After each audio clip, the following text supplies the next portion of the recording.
In my last video, I did a thorough review of the new Athearn Roundhouse F7 in HO scale. Now, aside from a couple of very minor complaints I had, it turned out to be an excellent model of an F unit for the starter to mid-range market. However, there have been quite a few other F units in that same market section in HO scale, so I decided that for this video, I would gather all the different ones that I could find and do a thorough and detailed comparison of them to see which one really is the best. And after quite a bit of searching, I have come up with 7 different models to compare.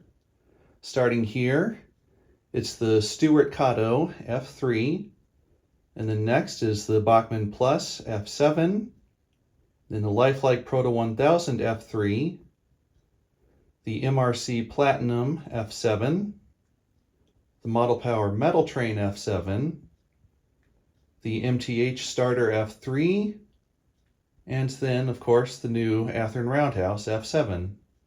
Now, some of these units have not been available with features such as DCC or sound, so in the interest of fairness, I made sure that all of the units reviewed and compared here are DC powered only, and they were all developed after 1980, so none of them are using an old shell on a new chassis or anything else like that. So the comparison should be as fair and direct as possible. Now, one last thing to make sure that this is a fair comparison is I have put together a detailed checklist for all different points with the same list of things to look over on each model. Each point will be scored 1 to 3 based on how it does, and performance will also have some additional detailed measurements. And then there will be a total score as well as the average price that I've found for each of these models. And then the value will be the total score divided by the average price. It was kind of difficult to figure out exactly what method would be best to figure out the value, so after thinking about it for a while, I decided that would be the best thing to do here. So now let's get on to the actual comparison. Now, the first thing that I want to look at with each one is just how they're packaged. This isn't going to count towards the score or anything. It's just an extra little thing to see for each one because they all have good packaging. Of course, if you saw the review of this model in the other video, then you already know that it comes in a pretty hefty box with lots of protective packaging around here and this sort of sleeve and shell type of thing. So just open that up and you take the model out of there. Very nicely protected. And of course, inside you get the usual flyers and the exploded diagram so that you can at least open that up and see how everything is put together for maintenance or DCC installation. So everything is just fine with this one. No problems at all. The next up is the MRC F7 here, which of course it says Platinum Series, but I don't think they ever actually made anything else besides this, so it's their only series. And flawless detail, we'll see about that. And then just some list of features on the front, like the 5-pole motor, metal side grills, brass horns, interior detailing, then just some other info around there. Lid comes off like that. There's a plastic piece in the front, as well as just a little bit of info here. Kind of an interesting card thing. No exploded diagram from this though. And then you get some, let's see, horn hook couplers and that extra little pocket there. Models in a whole lot of soft foam. And one thing that you'll of course notice here is that the grills are not attached. These were pre-installed at the factory, but they didn't use a good glue for them, so just about every one of these that you're going to find in the box will have these fallen off and they'll have to be glued back on, at least from what I've seen. I've looked through the inside of here and I can't find any exploded diagram, so I would say the documentation that's included with this isn't exactly the best. So if you need to do some work on it, then that's kind of up to you to figure out. And now we've got the Stuart Kato F3 here. And you know that it's Kato because it said it's made in Japan over here. For the later ones, those would not have that made in Japan marking. So that's just in a styrofoam shell. And then in the side, you also get the additional detail parts. So mostly just truck details, but also the two horns. It's a very simple detail set, but that's all you need for kind of starter model level detailing here, or a mid-range model. So this one does not include any documentation either. I don't know if that's just missing or if it was never there in the first place. But other Stuart models I've come across have had at least something, so it might just be missing from this one. Now the Proto 1000 F3 comes in very typical packaging for them. It's always kind of tough to get these boxes open. They're put together so tightly. There we go. I'm just trying to do it without ripping it. But they do give you these little pull handles that are molded into the styrofoam, so it's a lot easier to get out. And this one does include a diagram with some instructions. So that's all very nice. And then the tape's already been cut on here, but when these are brand new, mint condition, there will be a couple pieces of tape here and there. You have to slice those. Just take that plastic off, and then you can lift the model out. Another typical styrofoam shell, but these do a good job of protecting the model. Also includes a pair of horn hook couplers. Now we've got the Bachmann Plus F7, which is the only one that does not have a window on the front. So just the lid comes off there. You got the foam packaging all around. Model's nicely protected inside. And there's also a little pocket here that has your horn hook couplers, which those are, of course, not installed out of the packaging, so that's something to be put on before you run it. And then it includes, let's see, a warranty card here. I don't see a diagram in the box. Of course, Bachmann does usually include diagrams, so this might be one where that's just missing from it. But yeah, anyway, pretty much the same as the Spectrum packaging from the same era. It's just a different color. Then you've got the Model Power Metal Train box, which has just a few little features on there, like the ultra detailed all metal construction, extremely smooth and powerful, and magnetic knuckle couplers. Also kind of like that metallic print that they put on there. Looks kind of cool. So like so many others, get a nice styrofoam shell with a plastic lid over it. And it also has that thin foam liner, which is nice to protect the model from any sort of scuffing that might happen during shipping. And then in that pocket there's the horn hook couplers.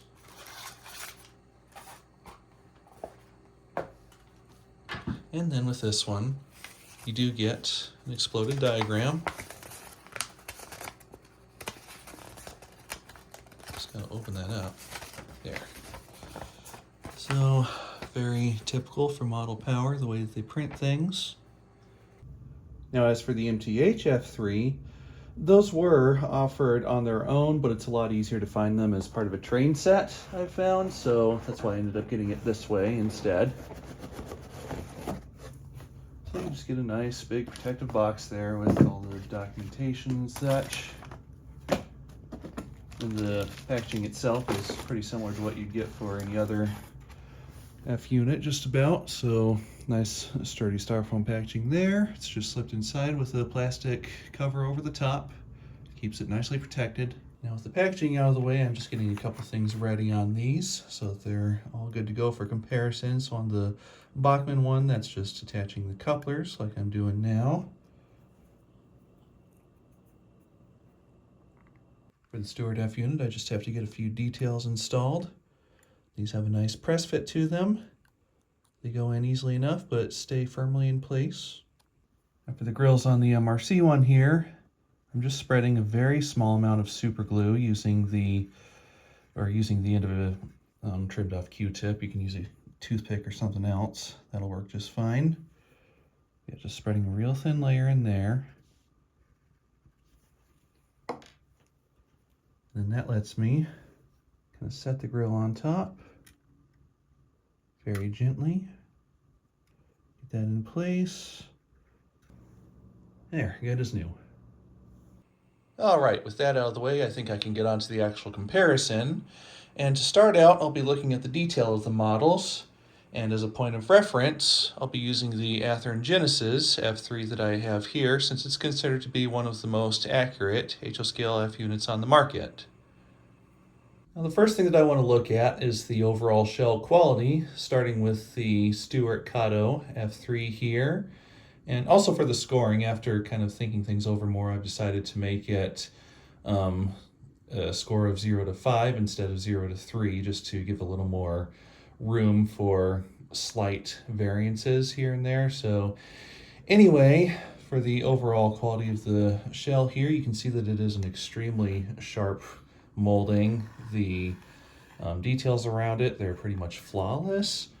Like if you just look up close at everything's just nice and fine, nice and sharp, and really the only slight issue at all is you can see a pretty obvious seam on the top here, as well as going around the front of the nose and the top of it here. So if it weren't for those seams, then this shell would get a perfect score on quality, but since it does have those seams, I'm going to give this one a 4. Next up is the Bachmann Plus F unit, which I wonder if it's actually an F9 with that big vent there, but maybe it is an F7 like the box says. But anyway, for the shell quality on this one, most of it isn't bad. You can see that the molding is pretty fine, about what I would expect from Bachmann of the 80s and 90s. So nothing much to note there, it's good. But where things start to have a problem is around the front. You can see very clearly there where there were probably some thick seams when this came out of the mold, so they took a file to it and left some pretty good scratches and other markings there, kind of flattened out that spot, which you can see with that shine in the light. And then there are also just some other little issues here and there, like what almost looks like flash inside of the windshield, as well as how the number boards meet to the nose, which there are some gaps in there which don't look very good. So this is definitely the worst of the bunch that we're looking at here. It's not the worst I've seen, but for what's supposed to be a mid-range F unit, I think it's a little bit below par, so I'm going to give this one a 1 on the sheet. Next up is the Proto 1000 F3, which would be the direct competitor to the Bachmann Plus F unit. And you can see that the molding quality of the shell is very clearly better than Bachmann's. In fact, it's actually pretty close to the quality of Stewart's shell. It's just very clean all around. Everything is nice and sharp, just the way that you would expect from a mid-range model of this era. And really the only slight quality issue at all is just the seam around here where the molds meet to create the nose. So it's not perfectly clean, but overall this is an excellent quality shell, so I'm going to give this one a 4. And now we've got the MRCF unit here, and straight away you can see the seam in the side of the shell there, which is also present on this side. Beyond that though, the shell is a good quality molding. It's nice and smooth on top and around here and around the sides too, so all of that looks really good. The details are sharp enough, cleanly molded enough, and of course it's got those nice grills on there, although they did use a poor quality glue at the factory. But one thing that kind of hurts I would say the overall quality of the shell is the fuel tank down here, which you can see is a pretty low quality molding. There are so many just thick and rough seams around here. They really take away from the look of the rest of the model. So because of that and the poor choice of glue, I'm going to give this one a 3. And now looking at the Model Power Metal Train F7, I mean, you would expect that since this one has a metal or mostly metal body that it would rank pretty high, although the top piece here as well as the pilot are made from plastic. Now, it is nice that this is made of metal, but for the actual quality considerations, you can see some pretty thick seams right here where the dies just don't meet very well with each other. And there's also a very obvious gap right there on the front where it just kind of curves upward. So it doesn't meet completely in the front. And then as for the rest of the detail, I mean, the quality of the metal casting overall, it's pretty good, I would say. But then there's the plastic part here, which just doesn't quite meet very well where it snaps into the metal body. And then there are some little inconsistencies with the rivets around here where some of them are maybe a little clearer than others, where some of them might almost disappear into the molding. So because of all those little issues that add up around this one, as much as I like that the body is made from mostly metal, I'm going to have to give this one a 2 on the score sheet.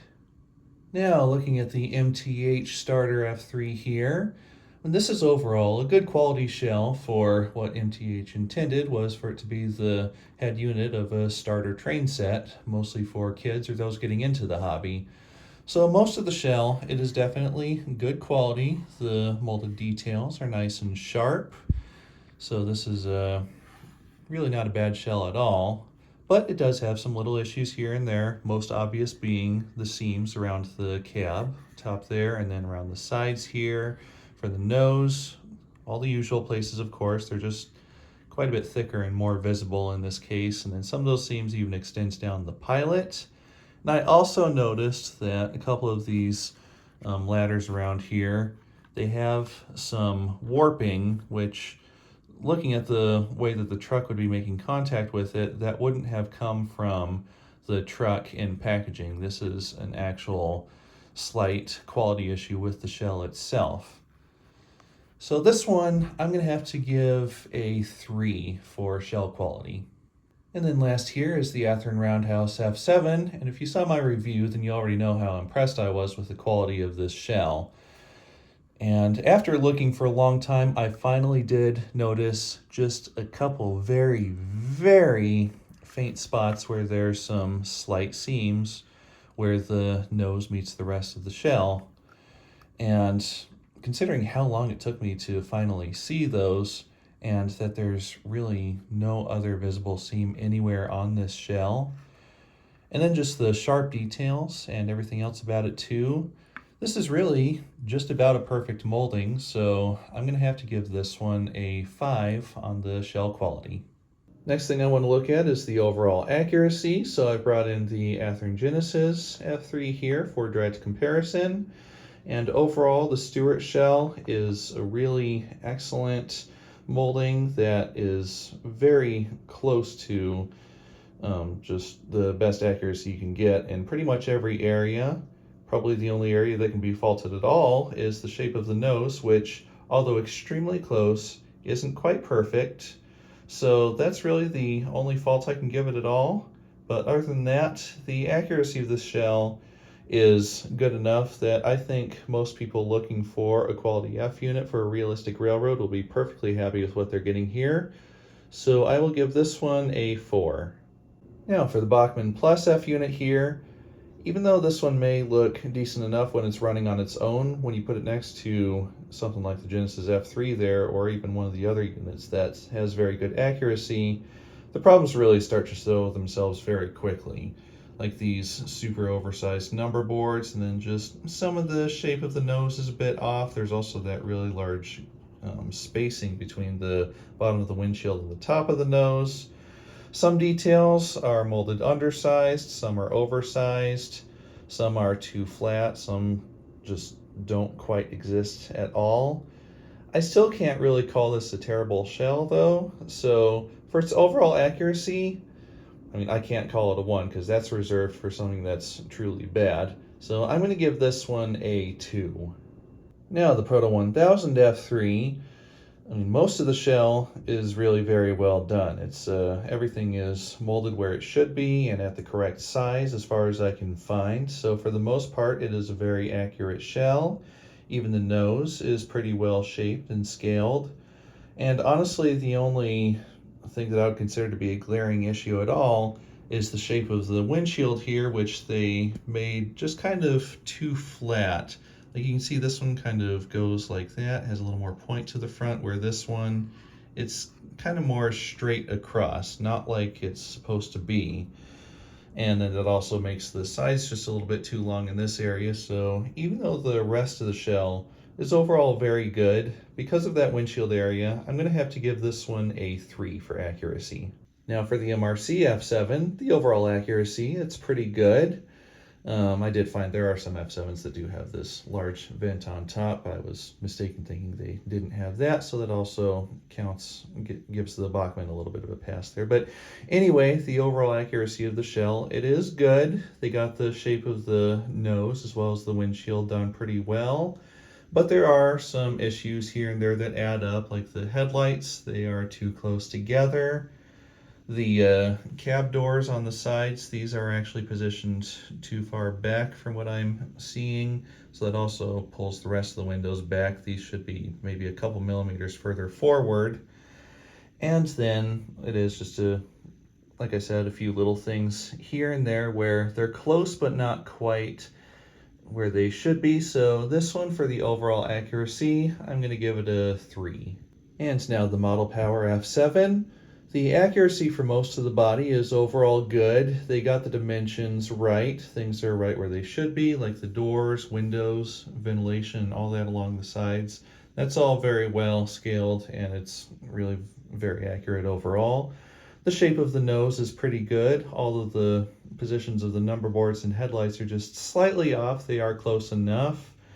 But the accuracy does get hurt by the shape of this windshield here, which, even though the sides of it begin where they're supposed to, the middle of it doesn't come far enough forward. So this is another one that gives kind of a flat appearance to it, where it should be a little more curved, like you can see here with the Genesis model.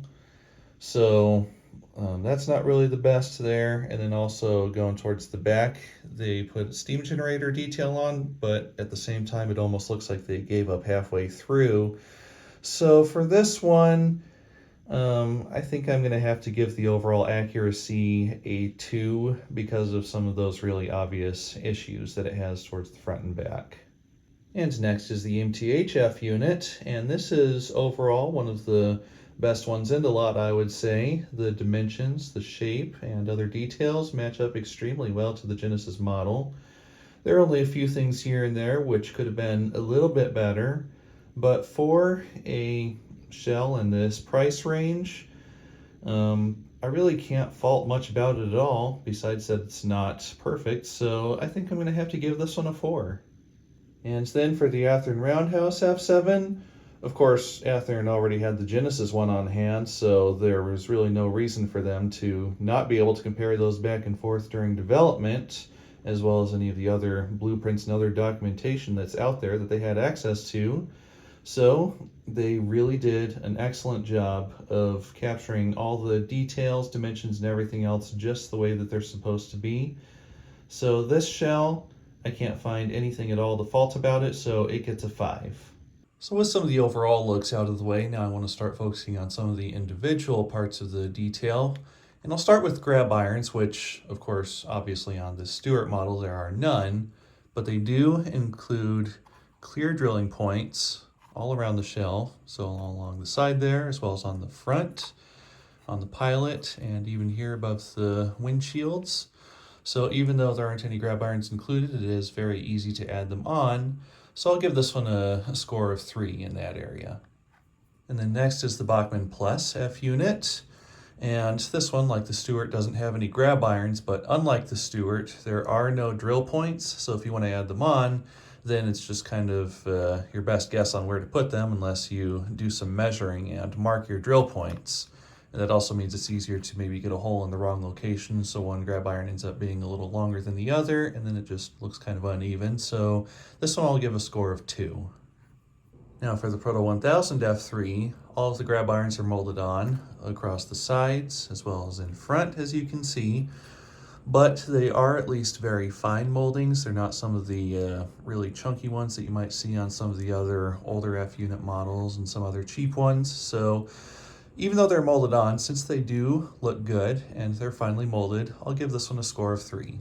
And now the MRC F7 is the only one of this group that has separately applied grab irons, which I think may be made from stainless steel or maybe some sort of a nickel-plated wire, but either way, these appear to be a material that will hold on to its shine for a long time. They won't oxidize and discolor much. They are just the most basic grab irons that you would see on an F7, so the ones on the sides and the 2 on the front. And they're not perfectly scaled, but they are close enough, so I'll give this one a 4 on the score sheet.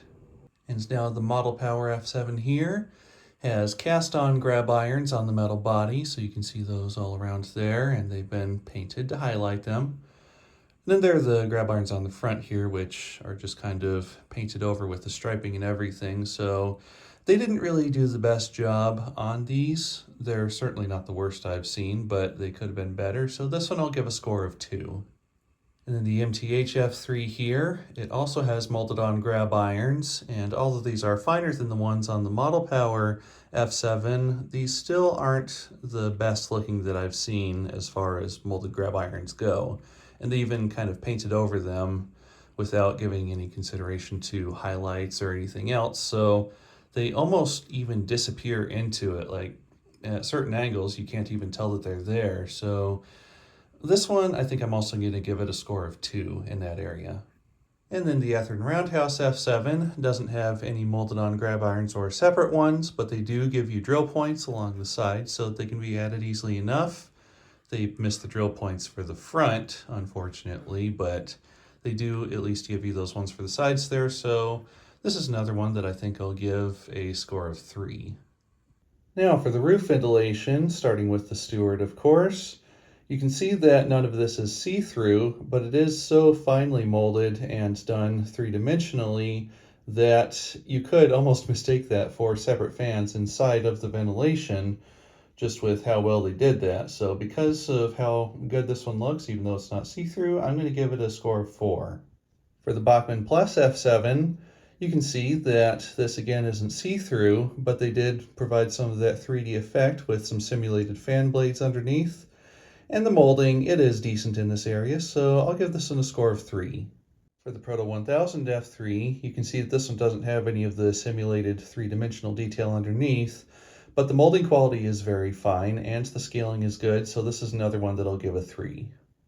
Now for the MRC one here, you can see that they did do the simulated fan detail underneath the ventilation, but it's not really done very well. You can see where some of these, it almost looks like they filled up with paint, while others have some sort of gap in there, so they don't even look very much like fans inside of there. And then there's also just a bit of molding flash there too that they painted over instead of smoothing out. So even though there was some effort here, I think I'm going to have to give this one a score of 2. And now looking at the ventilation on the Model Power F7, you can see that this is in fact see-through. There are no fans underneath, but it is finely molded, and since it is see-through, you can add fans later to improve the look that much more. So because of how well that area is done, I'm going to give this one a 4. And looking at the MTH F3, you can see that this one is more like the Proto 1000, where it's finely molded, it's accurately scaled, but there's no 3-dimensional fan detail inside. So nothing real special about it. Looks good. I'll give it a 3. Then with the Athearn Roundhouse F7, the ventilation is very finely scaled and molded. And they also managed to get that deep enough that it almost looks like it's see-through to the simulated 3-dimensional fan detail underneath. So that's done really well, and I'm going to give this one a 4. And now looking at the side ventilation, starting with the Stewart, you can see that this is done very similarly to the top ventilation, where none of it is actually see-through. It's simulated detail underneath the main part of the molding, but it's done so well that it really does look three-dimensional, almost like it's very deep. So with how well this one is done, I'm going to give it a score of 4. Now for the Bachmann Plus F unit, even though it does have some detail there, it's really not well done. I mean, you can see that it's just really inconsistent around certain areas, like around there, and some of the back area there. And then when I flip it over, it gets even worse to this side. It's hard to tell if some of that is just being filled in with heavy paint or if it is actually a problem with the molding, like that there. That might actually just be bad molding. So it's really not that great, but not the worst I've seen either. So I'm going to give this one a 2. Proto 1000 F3, like the Stuart, is just a simulated three-dimensional detail underneath, and it's very deep, as you can see, and looks really good. So they did a great job there, and I'm going to give this one a 4. Now for the MRC F unit, ignoring the fact that these tend to come off in shipping due to the poor glue, these are probably one of the real highlights of this model. I mean, just taking it off the paper here so you can see a bit better.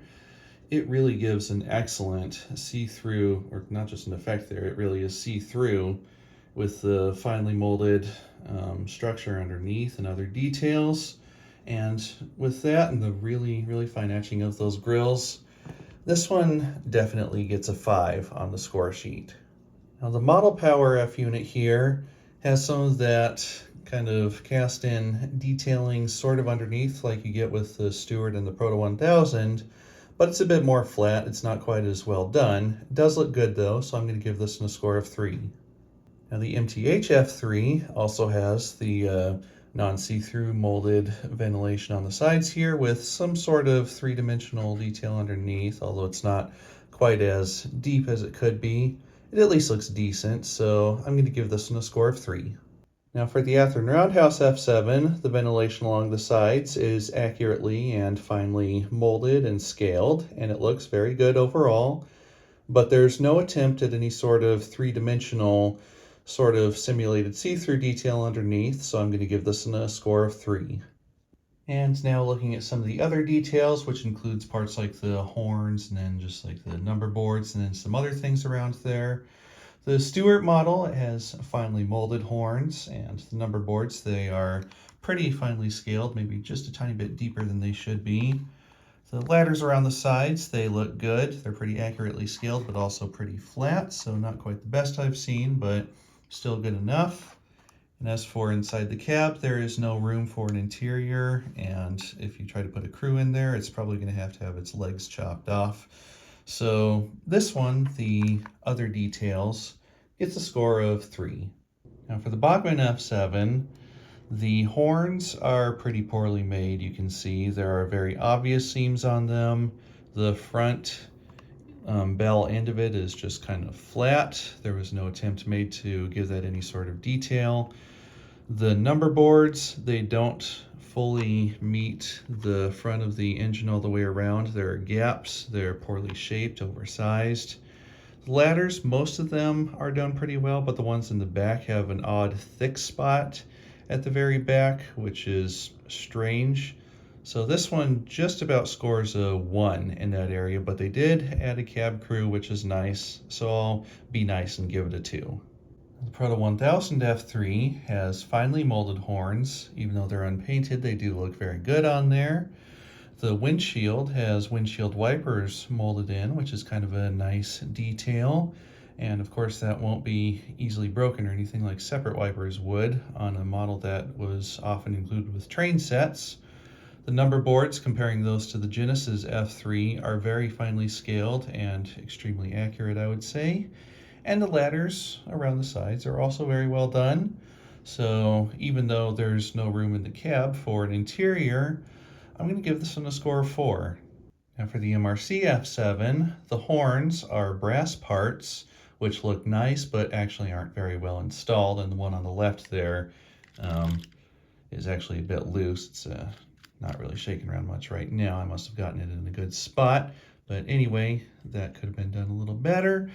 But then moving on, it does have a little bit of simulated windshield wiper detail there. It's nothing real special, not quite as good as the Proto 1000, but it does still exist, which is at least nice. The number boards are pretty well scaled and compare pretty well to the Genesis one, but they are just a tiny bit deeper than they should be from the look of it. They're a little closer to the Stewart's in size.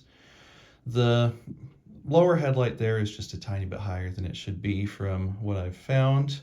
It's close enough that in most cases you won't really notice it, but it is just a tiny bit off. Then the ladders going around the sides, they're well scaled, well molded, and look good. So overall, I'll have to give the other details on this model a score of 3. For the Model Power F7, there are a couple areas that are done pretty well, like the number boards, which are pretty well scaled and compare well to the Genesis ones. The ladders, they're also pretty accurately molded and scaled. They look good. And the cab is mostly open, so you can easily add an interior to it, which is nice. But then looking around at some of the other areas, like just in the front there, the marker light details that are above the number boards are just kind of these big, flat, odd-looking things. The horns are kind of toy-like with just a really flat front and back appearance with some visible seams. There's the sort of half-finished steam generator there, which I don't know, maybe that is accurately scaled for some F units. I'm not quite sure. It's just not really what I've seen on some of the others that are a little more detailed. And then you've got these really chunky cast-on simulated lift rings here, which are really just these huge like humps on there, which look odd. So even though there are a couple parts of this that are done well, I'm going to have to give the other details on this one a score of 2. Now the MTH F3 has some pretty finely molded horns, which you can see there. They're very finely scaled, have that kind of bell shape inside of them. The number boards are also well scaled and match up well to the Genesis F3, and I think those even light up, which we'll see later if they do. The ladders, even though one of them, or the ones in the front, are kind of warped, unfortunately, I'm guessing that's not going to be the case for all of the F units. So overall, those look good, the ones that have not warped. And then they also give you a full cab interior instead of just a crew alone. So that's really nice to see there. So I'm going to give the other details on this one a score of 4. And now for the Athearn Roundhouse F7.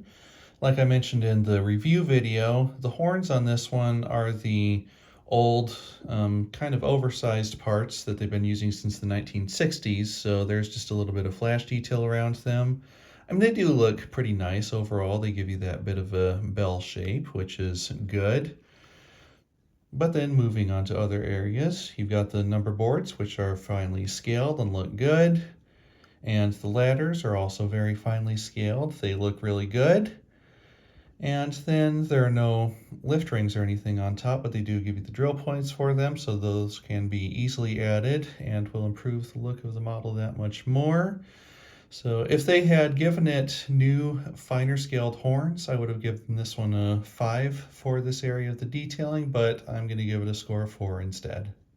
And before I forget, there is a decent amount of space inside for adding a cab interior and crew, so that can be done if that's something that you want to do when customizing the detail on this. Another point of detail that may be important to some is how easy it is to customize models to fit their railroad. And with the Stewart models, you get a lot of different shell options that will allow you to fit a specific prototype more easily. So you get different headlight options as well as different number boards depending on the shell version you get, as well as F3, F7, F9. And then, of course, there are all the different drill points around for easily adding on grab iron sets and other detail sets. So aside from the fact that the cab is mostly filled with the weight from the chassis, this is an easily customizable model, so this one will get a score of 4. Now for the Bachmann Plus F7, there was only ever one shell version that they offered when these were on sale and brand new, so you only get the single headlight option. So there's really not much you can do for customization in that area just because of that, but there is at least some room for improvement that you can do pretty easily since there are no grab irons molded on, so you can do a little bit of extra work on there to make it look better. Now, Bachmann did recently revise this shell to be a little cleaner, a little better, and give you that dual headlight option as well as a couple extra detail parts, but we're not talking about those new ones, we're talking about the Plus Series F7. So this one, I'll give a score of 2 for customizability. Now for the Proto 1000 F3, even though this is a nicer shell than what you get from the Bachmann Plus unit, because it has so many molded on details like the side handrails, the front handrails, windshield wipers, and as far as I can find, there's only one shell version, even from the newer Walthers releases. This is kind of a difficult one to modify to match specific prototypes, so it does at least have the advantage of being a nice shell, so there's really not much need to customize it. But if you are someone who would want to do that, then I think I'm going to have to give this one a score of 1. For the MRC F7, there are a couple different shell versions, so you can have a single or dual headlight, and since it does have separate grab irons and not too many molded on details, just windshield wipers there and a couple other parts like these lift rings. There isn't really much you can do with modifying it. There are some details you can add, like some of the pilot details and other things like that. So since this one does offer multiple shell versions and you can do a little bit of work to better match a certain prototype, I'll give this one a score of 3. For the Model Power F7, because the grab irons and railings are cast directly onto the metal body, making any changes there is going to be extremely difficult. And also there's only one body version, which you can see here. They painted over the second headlight to try and cover it up, which is kind of an odd choice. And then of course with the other cast on details like these lift rings here, there's just not much you can do at all with this body. You could add on a couple pilot details on the front and back, you could add a crew into the cab, and you could put some fans inside of the vents. But beyond that, trying to do any modification to this one, it would just be a bad time. So this one gets a score of 1. Now for the MTH F3, of course, there are a lot of details molded directly into the body, like all the grab irons. So those are going to be kind of difficult to take off or modify in any way, but considering how well they blend in, you could almost put separate grab irons over them, and that would just about cover them up. You can also add lift rings to the top as well as some other details, which is good. And then of course the pilot details, and it's already got the cab interior with crew. So, and one more thing, I think they only have one shell version for this with a single headlight. I haven't seen a dual headlight version. Maybe they did make one. Like I said, I just haven't seen it. So for this one, I'll give the customizability a score of 2. Now for the Athearn Roundhouse F7, the amount of molded on detail is really not much at all. So very similar to the Stewart, you can add on all the different grab irons you want, different pilot details. And since the cab is more open, you could add an interior with the crew, and there are currently 2 shell options, so you can get the single or dual headlight. So since the shell options are pretty limited right now, it's just 2. I don't know if they plan on introducing any more. I'll rate it just a little bit below the Stewart, so this one gets a score of 3. Now for the paint quality, the Stewart is overall very good with good, smooth, opaque colors everywhere. So you can see that there's really no imperfections at all in the paint itself. It's a very nice quality coating. The lettering is nice and sharp and clear on both the side there as well as the small front logo there. All that is readable. No problems at all. Really the only issue at all with the paint is that some of the line work is just a little bit fuzzy, so it's not quite perfect. So the paint job on this one is very good overall. Not perfect, but very good, so it gets a score of 4. Now the Bachmann Plus F7 does have nice bold coloring, so that at least looks good, but beyond that, the paint is too heavy on it. It can obscure details, and the lettering which is printed on, it's printed on very thick to the point where you can actually feel it when you run your finger across, so that's definitely overdone. Going down to the trucks, it's also really heavy paint, which takes away from some of the detail that's molded into them because they're otherwise very good trucks.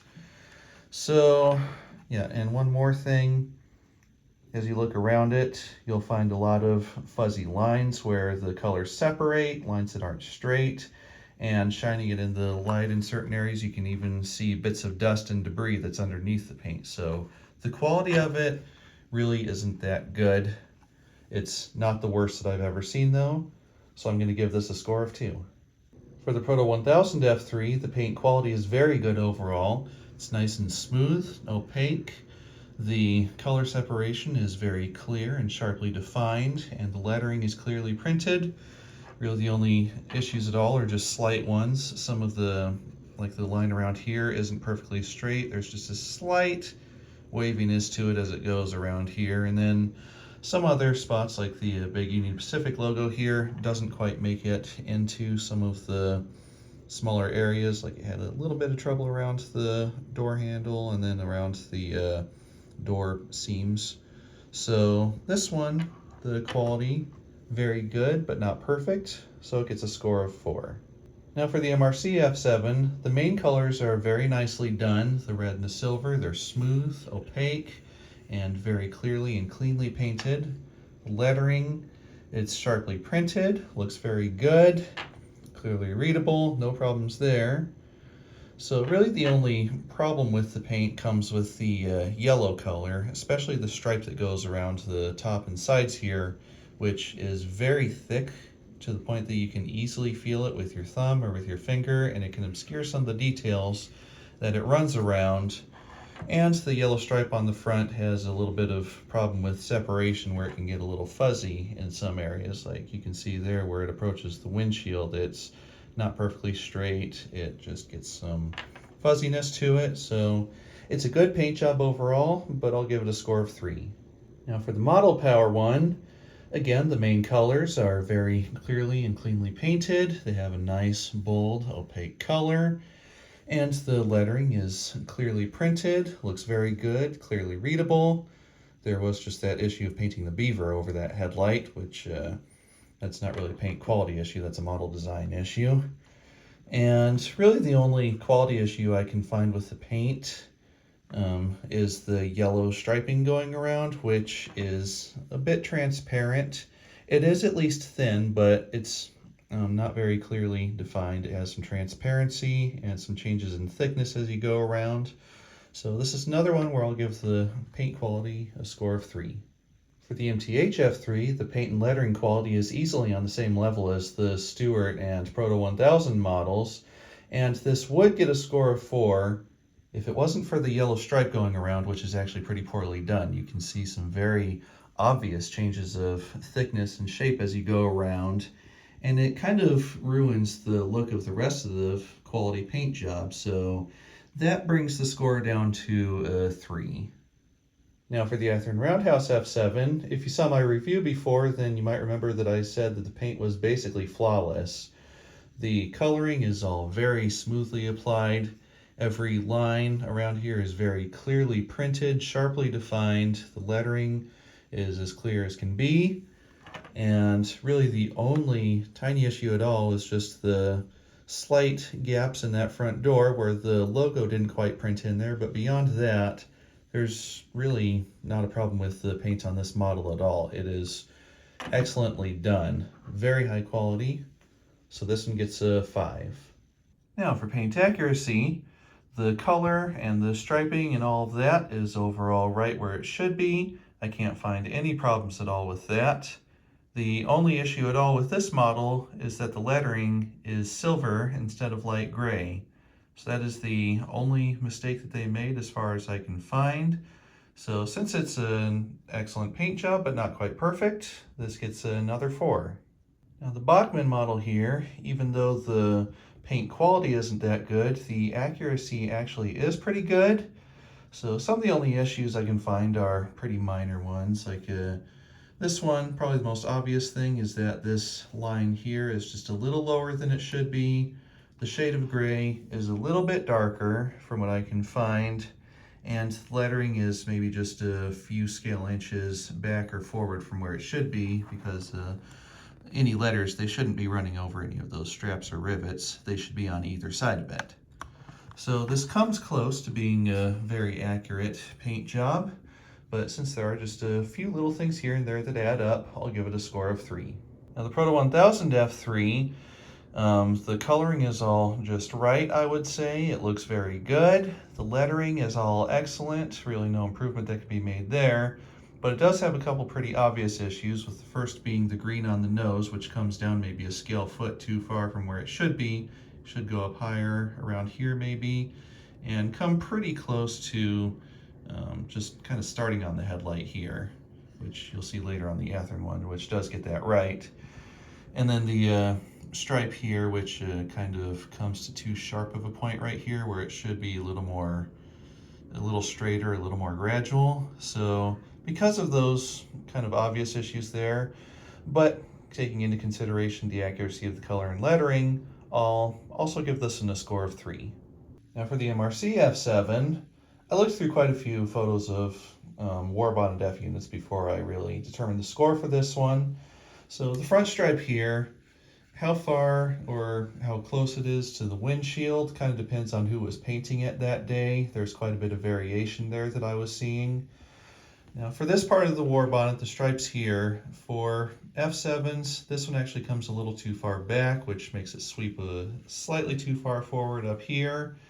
So that comes close, it's not quite there. And then the shade of red is a little more sun faded instead of a fresh from the paint shop F unit like you would see. So it's not quite as dark and bold as some of the others out there. So this one I'll give a score of 3 for the paint accuracy, but that kind of faded red might actually work out pretty nicely for those who like to do a little weathering. Now for the model power unit here, the Canadian Pacific paint, comparing to a lot of photos, seems to be pretty much spot on. Everything is right where it should be, all the lines, different colors and everything. It's all very good, very well done. Can't really find much room for improvement at all, aside from the beaver on the front, which should be a clearer shade of brown, maybe just slightly lighter than the brown of the body. And of course it shouldn't have a headlight shining through its face, but if that headlight wasn't there, then that would be an accurate printing of the beaver aside from the shade of the color. So this one I will give a 4 for accuracy. And then looking at the MTH model here, I mean, not counting the change in thickness of the stripe going along the way, the accuracy of this paint job is actually very good, pretty much spot on from what I can find. These early F3s with the 3 windows on the side, or 3 portholes on the side, had a kind of a different shape to the war bonnet from the later ones. So this does actually come further back, comes around to the window there, and then has kind of a long sweep forward. So as far as I can find, this one is spot on. The color is all just as it should be, and there's really no room for improvement in that area, so this one gets a 5. And then for the Athearn Roundhouse F7, the paint on this one is excellent. Everything is printed and colored just the way that it should be. All the different shapes of like the top green here and the striping and that line, everything, as far as I can tell, is exactly the way that it's supposed to be, and the accuracy is excellent. I really don't think there was much room for improvement at all here, so this one gets a 5. Next thing I want to look at is the shape of the window, since that's one of the more visible areas of an F unit, and often a part that gets shaped kind of wrong on many of the models that are out there. So starting with the Stuart and comparing to the Genesis, you can see that the overall shape of it is pretty good overall. The windshields themselves are placed a little too high, and the shape on the top of them is maybe just a little too rounded this way, which it's a little bit straighter here, which you can see, and this better matches the photos and other quality models I've seen. So yeah, the windshield, it's good, but it's definitely not the best. Then the windows on the side, so the portholes are all fine, so nothing much to say there. And the 2 larger windows are also fine, but the smaller one in the front here, because they made the framing around it a little too thick, the window ended up being pretty small. So this one, for the shape of the windows, gets a 3. Now the Bachmann Plus F unit, it seems like it kind of copies off of the Stewart one with the overall shape, size, and position of the windshield. You can see that it's pretty much raised the same amount above the nose there, and the actual shape of the windshield, it's very close to what Stewart did, but it seems like they didn't get the mold very clean around there, so it came out a little rough. You can see just looking up close there that there's quite a bit of distortion to the shape of it, so that one, it's really not the best shaped or best molded windshield. Then the windows, that's another area that's not bad, but again, didn't come out as clean as it could have either. You can see just a little bit of flash in that window. And then these two windows here are just a little bit small. It is at least a lot better than the earlier train set F9 from Bachmann, but it still ranks below most of the other ones here, so I'm going to give this one a 2. Now for the Proto 1000 F3, the overall shape of the windshields themselves is pretty good.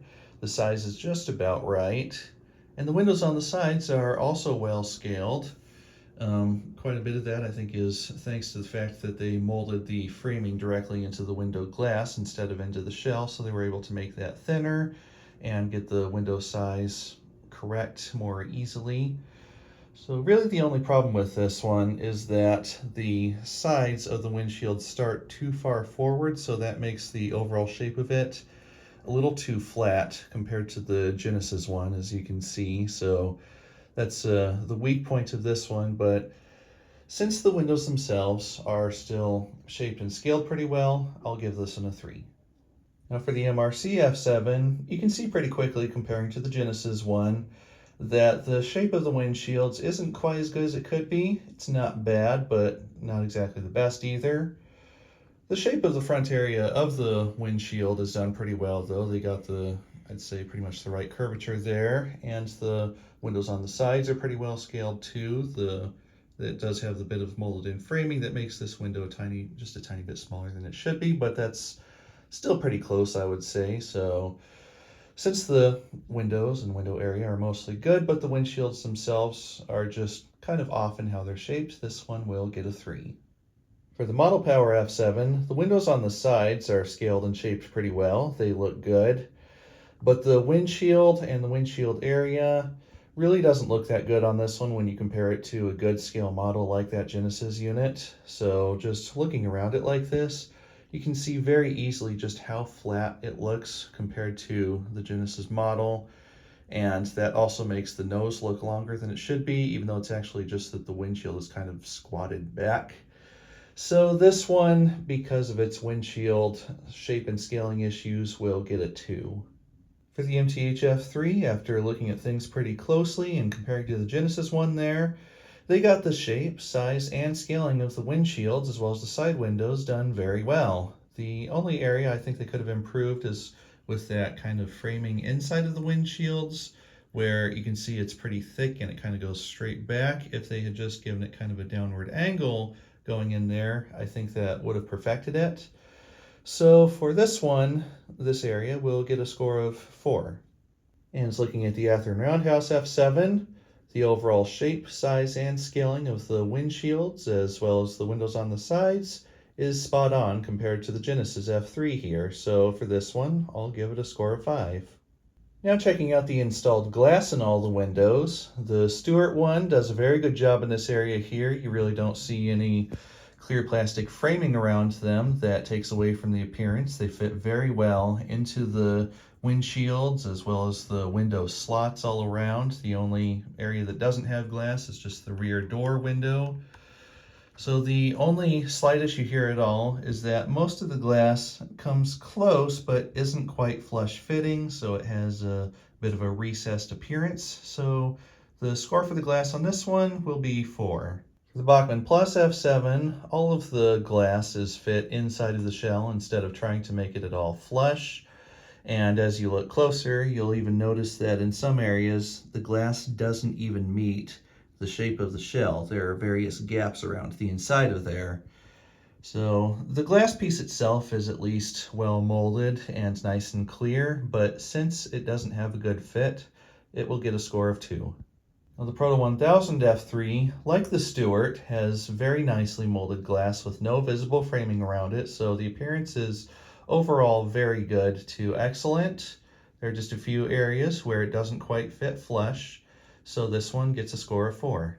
The MRC F7, the windshield glass is very flush fitting and looks really good. There's just a tiny bit around the edges where it seems like it didn't come out of the mold perfectly smooth, but still, it's a very nice flush fit there.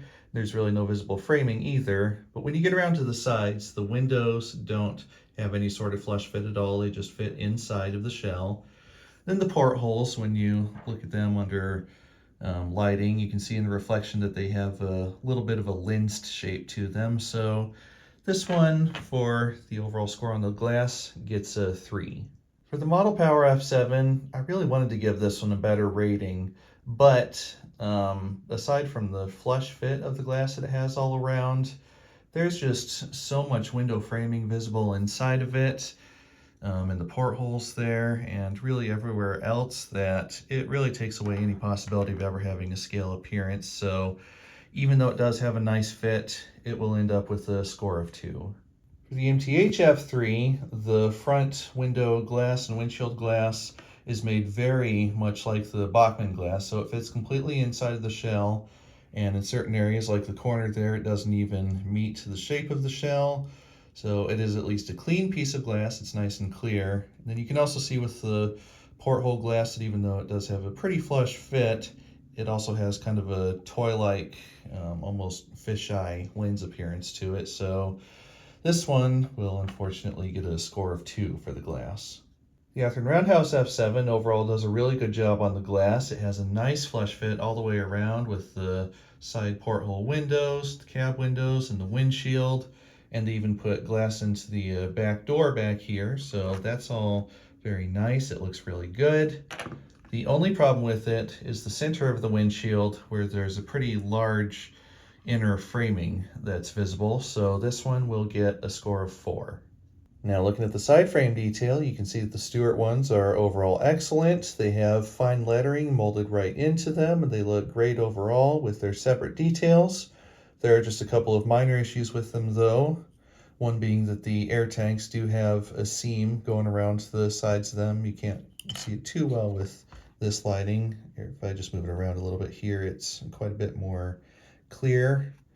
So that's a slight issue. And then the other one is that along the side of the large flat area, you can see that it actually has just a little bit of warping within the plastic, and I noticed that on all of the side frames, so that seems to be a slight molding issue where the plastic shrinkage is distorting the shape of them, so these will get a 4.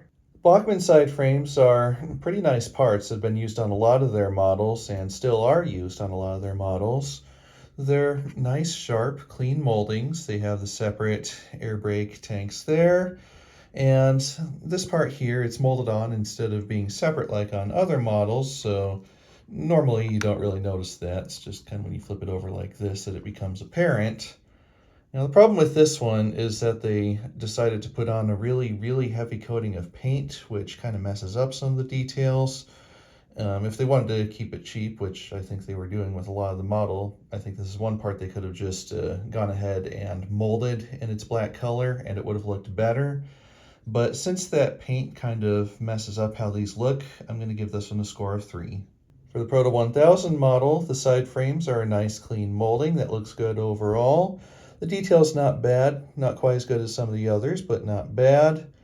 These separate air brake tanks here, these are probably the worst part of it. You can see that they look pretty rough, and the arms on there are kind of compromised to give it more clearance for swinging around behind these ladders, but that kind of takes away from the realistic appearance. So overall, these side frames get a score of 3. Now the MRC F7 was a little bit of a tough one on the rating because the molds themselves for the main side frames are very nice. They're well done, nicely detailed, they look great. The silver paint is nice on there. But what they messed up here is these brake details, which are way too far out. They're placed incorrectly. The arms coming out of them are placed incorrectly. So those are also going to be a little bit hard to correct without doing a little bit of rework to the side frames themselves. So because of that, I'm going to have to give this one a 3.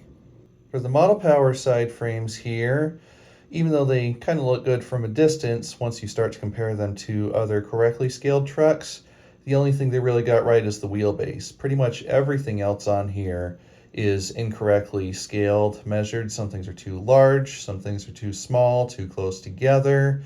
A lot of the detail is just way too flat. Really, the only thing I can say for them at that point is at least they're better than the Tyco side frames from the 70s. So I'll give it a score of 2. Now looking at the MTH F3, the overall size and scaling of the trucks is good, but for a lot of the details, they didn't do such a good job, like this part here that's way too thick, pretty obviously. The brake details here, they're square on the bottom instead of round, and it just doesn't look right. I do at least like that they added the piping up there, so that looks kind of nice. But overall, I'm going to have to give the detail score on these a 3. And now the Athearn Roundhouse F7. As they've been for a few decades now, these side frames are some of the best on the market. They're just really well scaled, detailed, everything is nice and deep and sharp.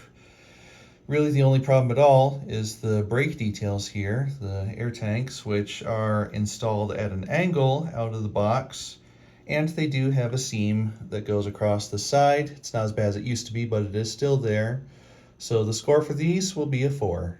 Now the last thing I want to check is the frame detail, and starting with how high the frame sits from the trucks, they got it just a little bit too high on the Stewart model by maybe about half a scale foot or so. That should have been a little bit lower. And then the fuel tank isn't fully separated from the battery and air reservoir. You can see that big kind of square in there, which is visible from most angles, although it does kind of disappear there. When it's fully standing up, it is still visible under certain lighting. But the tanks are at least cleanly molded and look good overall, and they did, to a basic level, put the sump detail on there, which can be on the front or back of the tank from what I've seen in blueprints and photos, so that looks good. So this one gets a score of 3. For the Bachmann Plus F7, the frame again sits just a little too high off the trucks by a few scale inches, maybe about half a scale foot there. So there is a little too much of a gap. As for the fuel tank area, well, I think it's pretty obvious that they weren't even trying. So this gets a score of 1. For the Proto 1000 F3, they got the frame height above the trucks correct, so that looks really good. And then the fuel tank and air reservoir molding looks nice. It's pretty clean overall, just a little bit of a faint seam there. And they got that correctly separated, so that looks good. It does lack any detail beyond that, though. There's no sump, there's no anything else around there. It's just kind of a blank slate. So this one, because it's so blank, it will get a score of 3. For the MRC F7, one of the biggest complaints of this model has always been how high the chassis sits above the trucks. That's just about a scale foot there too high. So it really makes a big kind of ugly gap there. And then for the fuel tank area, there are a lot of very messy seams around it that don't look good at all. The fuel tank isn't separated from the air and battery tank correctly. They did at least put the sump detail down there, and they even molded in some of the other fuel tank detail and air tank there in the center. So this one will get a score of 2. For the Model Power F7, the frame is pretty close to the correct height from the trucks. It's just maybe a few scale inches too much, so that's not too bad there. The fuel tank and the front tank there with the battery and air, they are correctly separated, so that looks pretty good at least. But the casting itself, you can see very clearly how messy it is, and it also comes to a pretty sharp angle there. There's no sump detail below and no other detail. So this one will end up with a score of 2. For the MTH F3, it looks like they got the spacing between the frame and trucks correct, so that looks good. The fuel tank is correctly separated from the batteries and air reservoir, so that looks good, and they even molded in quite a bit of that detailing. There is, of course, a grill down there for the version that has a speaker, but you won't see that unless you pick it up, of course. And it even has just that little bit of detail there. So with how good this one looks overall and their correct spacing and additional detail, this one is going to have to get a 5. Now for the Athearn Roundhouse F7, the frame height above the trucks is very close to correct. It's maybe just a couple scale inches higher than it should be, but that's close enough that most of the time you won't even notice. Now as for the fuel tank area, this frame is a remnant of their old F7s. It's been in production since the 60s, just has a few little modifications here and there to update it, but you can very clearly see that there's no sump detail down here. The fuel tank is not separated much at all from the battery and air reservoir section, so it's definitely not one of the better looking fuel tanks in this comparison. So even though the frame height is definitely very good, I think I'm going to have to give this one a rating of 2. So the overall combined detail scores puts the Athearn Roundhouse F7 in first with a score of 52. The Stuart Kato is in a close second with 48. MTH's F3 has a score of 43, and the Proto 1000 F3 is close behind with a score of 42. The MRC F7 has a score of 40. The Model Power F7 has a score of 31, and the Bachmann Plus F7 comes in last with a score of 27. The next thing I want to check out on these is their features, as well as some of their mechanical quality and a few other details about them. And the first thing I'm going to look at is the weight, and to figure out a good scoring for that after thinking about it, I decided that 5 ounces and under would be a score of 1, 5 to 10 would be a score of 2, 10 to 15 would be a score of 3, 15 to 20 a score of 4, and above 20 would be a score of 5. The Stuart Kato F3 weighs in at 17.2 ounces, giving it a score of 4. Bachmann Plus F7 weighs 15.9 ounces, giving it a score of 4. The Proto 1000 F3 weighs in at 16.5 ounces, giving it a score of 4. The MRC F7 is 16.1 ounces, so it's also a score of 4. The Model Power Metal Train F7 weighs in at 19.8 ounces, making it the heaviest of the units here, but it's actually a little lighter than I was expecting considering their claims of all-metal construction, but it actually has a lot of plastic, including the full roof piece there, as well as the pilot and the trucks.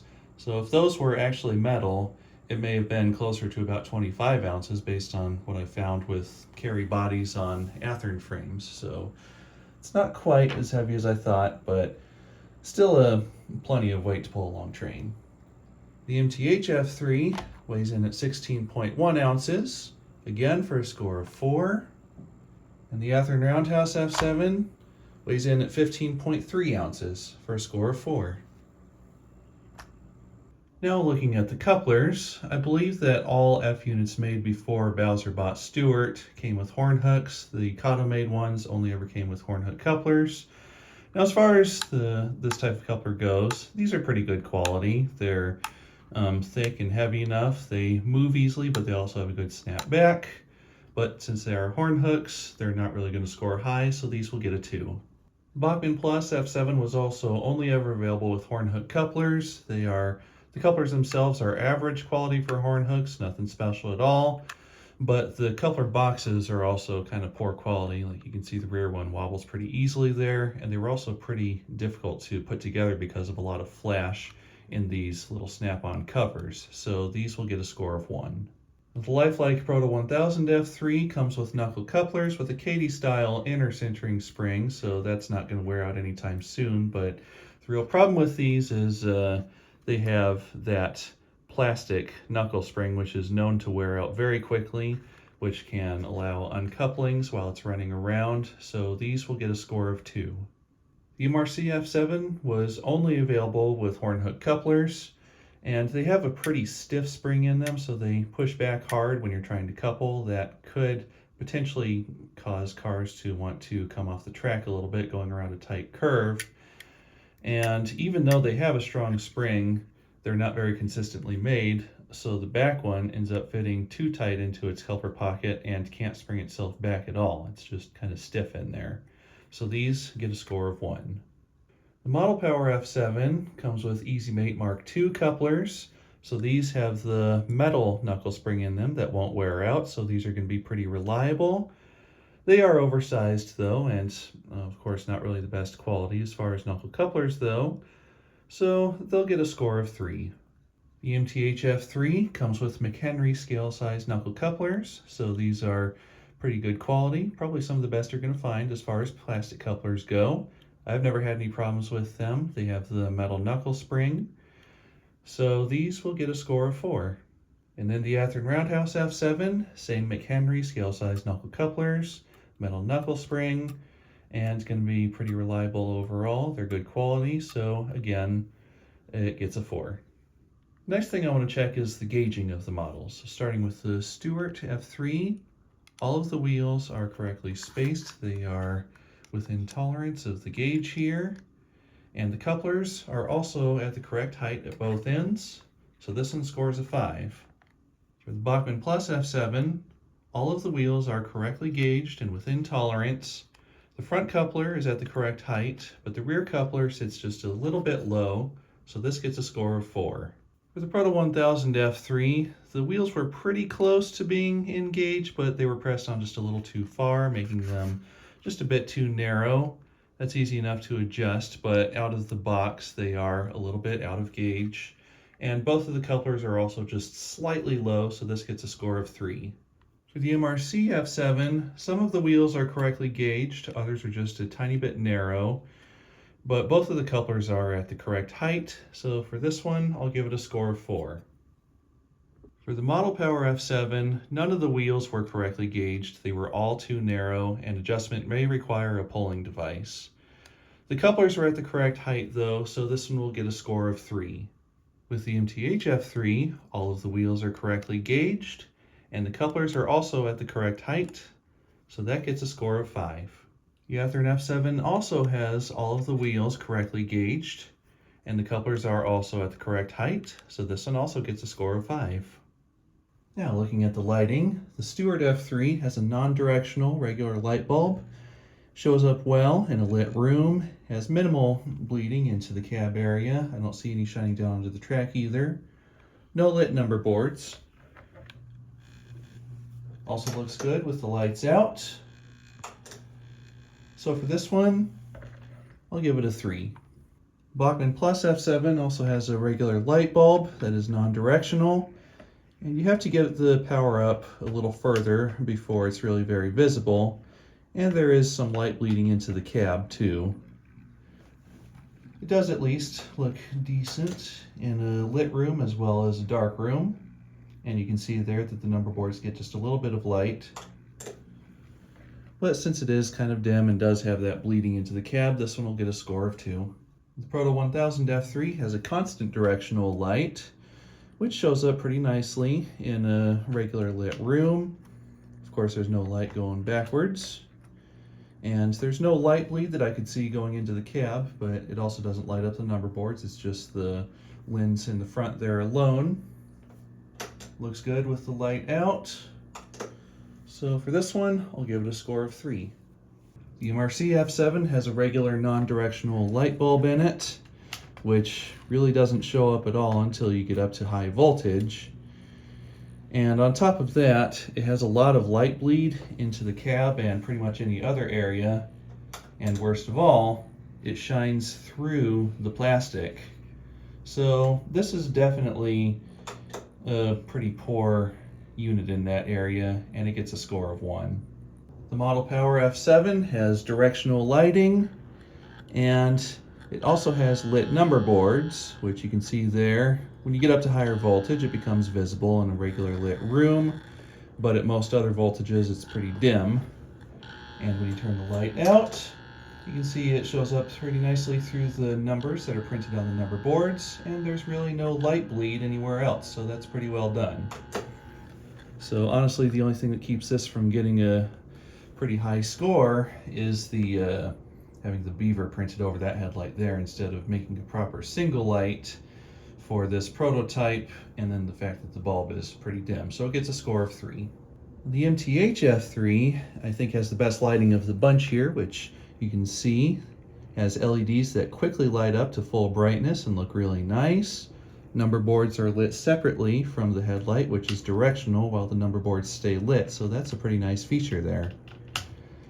Now the only issue with the lighting is that there is quite a bit of light bleed into the cab that comes from the number board LEDs. So I was originally going to give this one a 5, but I think I'm going to give it a 4 instead. The Athearn Roundhouse F7 finally replaces the cab-mounted headlight on a strap with LEDs that are contained within the headlight area. So that lights up pretty nicely. It's of course directional. They do have a bit wider appearance than incandescent light, and kind of an odd pinpointed look here that doesn't really reflect too well through the rest of the headlight housing, so that makes it appear a little bit dimmer. It does at least show up in a lit room though, and it looks brighter when you turn the lights out. But since it's not as bright as it could be, and there's no lighting to the number boards either, I'll give this one a score of 3. Now to check on some of the other details about these, I need to do some disassembly work so we can see some things about how easy they are to take apart, as well as do maintenance and other work on them. So to start, I'll just see how simple it is to do maintenance on various models. So that's just basically getting to the gears and bearings so that you can do some oiling and lubrication, a little bit of cleaning. So with the Stewart Kato one here, as is typical with the Kato construction, pretty much everything is snapped together. So it's possible to open these trucks from underneath, but it's very difficult because these latches all face this way, which means you have to get a screwdriver in here or underneath. So it's actually pretty difficult to get that cover off without getting into the model more. So to get inside of the model, just need to take off the coupler, which is snapped onto there, of course. Those screws.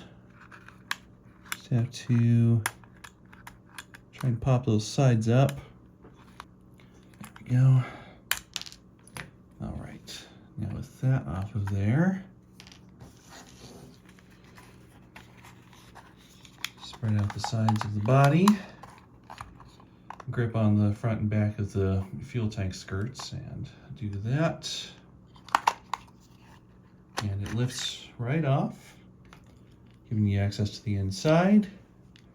So the construction here, it's not a PC board, it's just a plastic insulator piece that holds on to some contact wires where the truck wires are plugged in, as well as the contacts from the motor. So very typical Kato construction there. So to get beyond that, you have to pull these wires.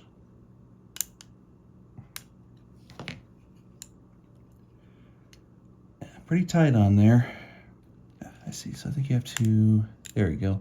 You have to lift them up a little and get them past a small latch that is molded into the plastic. Okay, so that helps to keep everything in place. So wires disconnected. Headlight wires are just wrapped around the brass ones there. And then got a couple screws holding that down to the motor.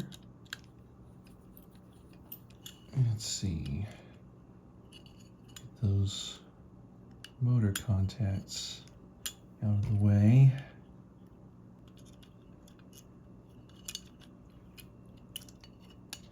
Okay, now we're inside underneath, which means we can get the trucks out of there. And to do that, you just have to take off the worm cover. The easiest way to do that, insert a screwdriver from underneath. Eventually it will pop off. Okay.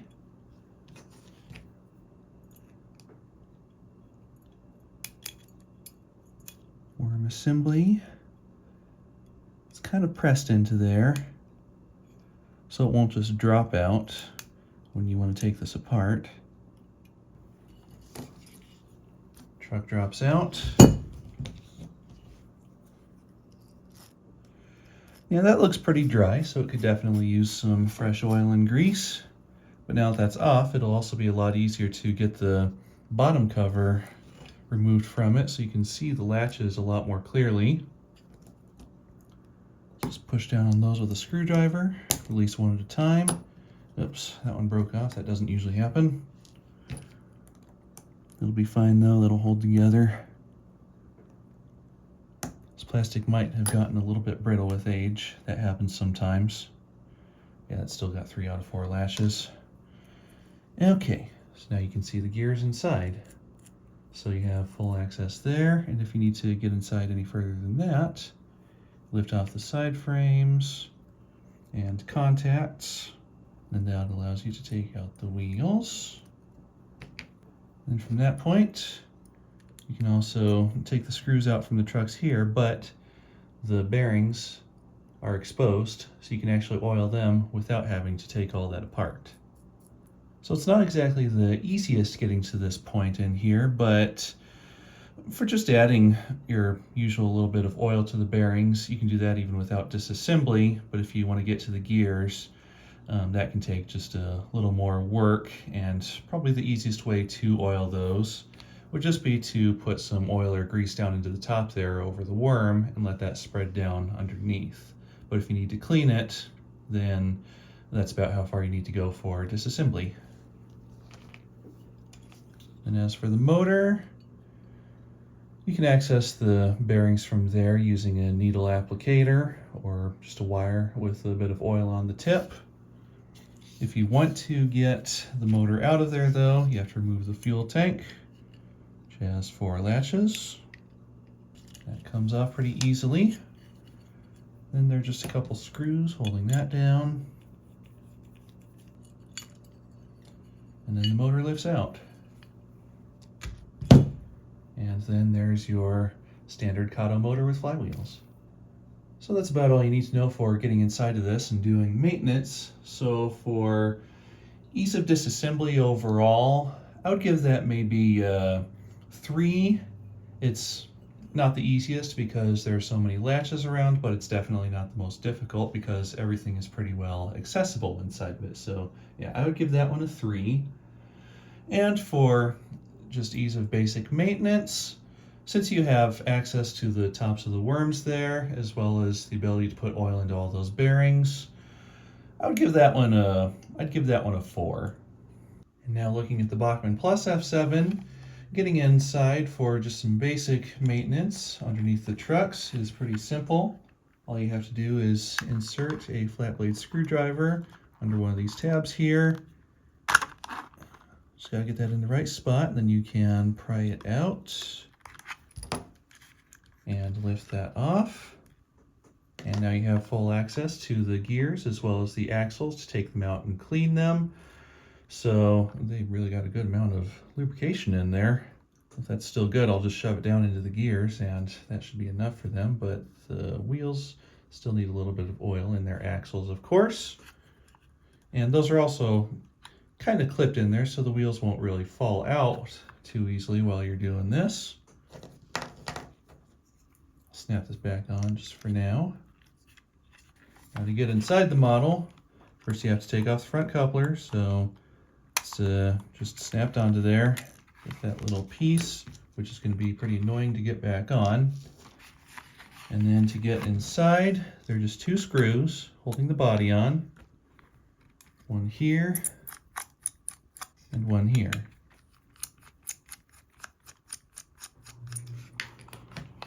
And with those out of there, the body lifts off. So you have to get it kind of past that coupler pocket a little bit. Okay, so now you're inside the model, and this is the same chassis that they use on a lot of their other F units too in the standard line. Now anyway, to get a little further inside, there's really no access to the gears from the top of the model, so to get in there, you actually have to take out the screws here, which this actually needs a finer screwdriver. So take that screw out from the top, and then the truck drops out. And then there is still one wire kind of holding it onto there, so you don't want to try and pull it out or force it out or anything, but this is far enough to get to the worm as well as the worm bearings and the universal there in case you have to do anything with that, and get all your different points oiled. So actually getting into there, it's pretty simple to do. Now if you need to get the motor out for any reason, just take out these two screws from the bottom. That also lets the fuel tank drop off. There's this clip on top of the motor. These two clips. Okay, got that one passed, so I should be able to lift this one out. Okay. Okay, so apparently there are these clips underneath that help to hold something in place, so I'm just trying to get both of those out of there. Seems like they're kind of holding these motor clips in. All right, with those out of there, I'm able to kind of move these clips forward in there and then lift them out. Now the motor should be able to lift out or at least drop out. There we go. Now it's coming. But it does have those wires connected, so you have to watch that. And that is how you get the motor out far enough to do a little maintenance. So for this one, the ease of basic maintenance, I would give it about a 4, since most things are pretty easy to access. You can just pop those bottom truck covers off and that gets you to the wheels and the gears. And then if you need to get inside for any more, all you have to do is take a screw out from the top. So yeah, that's it. That gets a 4. As for the ease of disassembly to do further work on it, well, because of that oddly complicated mounting system for the motor, that takes it down to a 3. Now for the Proto 1000 F3, if you've ever worked on a modern Athearn or Blue Box, at least since the mid-1980s, then you should be very familiar with how this one's put together, because the trucks are a clone of Athearn's design. So sometimes it's possible to get a flat blade screwdriver under that cover just right to kind of pry it up like that. Want to be careful not to damage it. The cover can pop off just like that, and you'll have access to the gears underneath. But even with that cover in place, you can still oil the bearings, so there's at least some basic maintenance you can do even without taking the cover off. Let's snap this back in place for now. Now to get the body off of there, first you have to take off the front coupler. That's just one screw. Coupler pocket comes out. And then this is mounted the same as most of the other F units, where you just spread the sides of the body like that. And the chassis weight design is pretty much a copy of Stewart's. So a lot of copying going on with the proto drives at this time. But they made some pretty good quality, nice runners overall. You've got your constant directional lighting board here. For the rest of basic maintenance on here, you've got the worm covers on the trucks. And similar to the Stewart one, you can just insert a screwdriver from underneath to kind of pry that up. Sometimes you have to kind of hunt for it a little bit, but once you get that spot, there you go. And then you've got your Athearn style worm over here, which just lifts out along with the universal.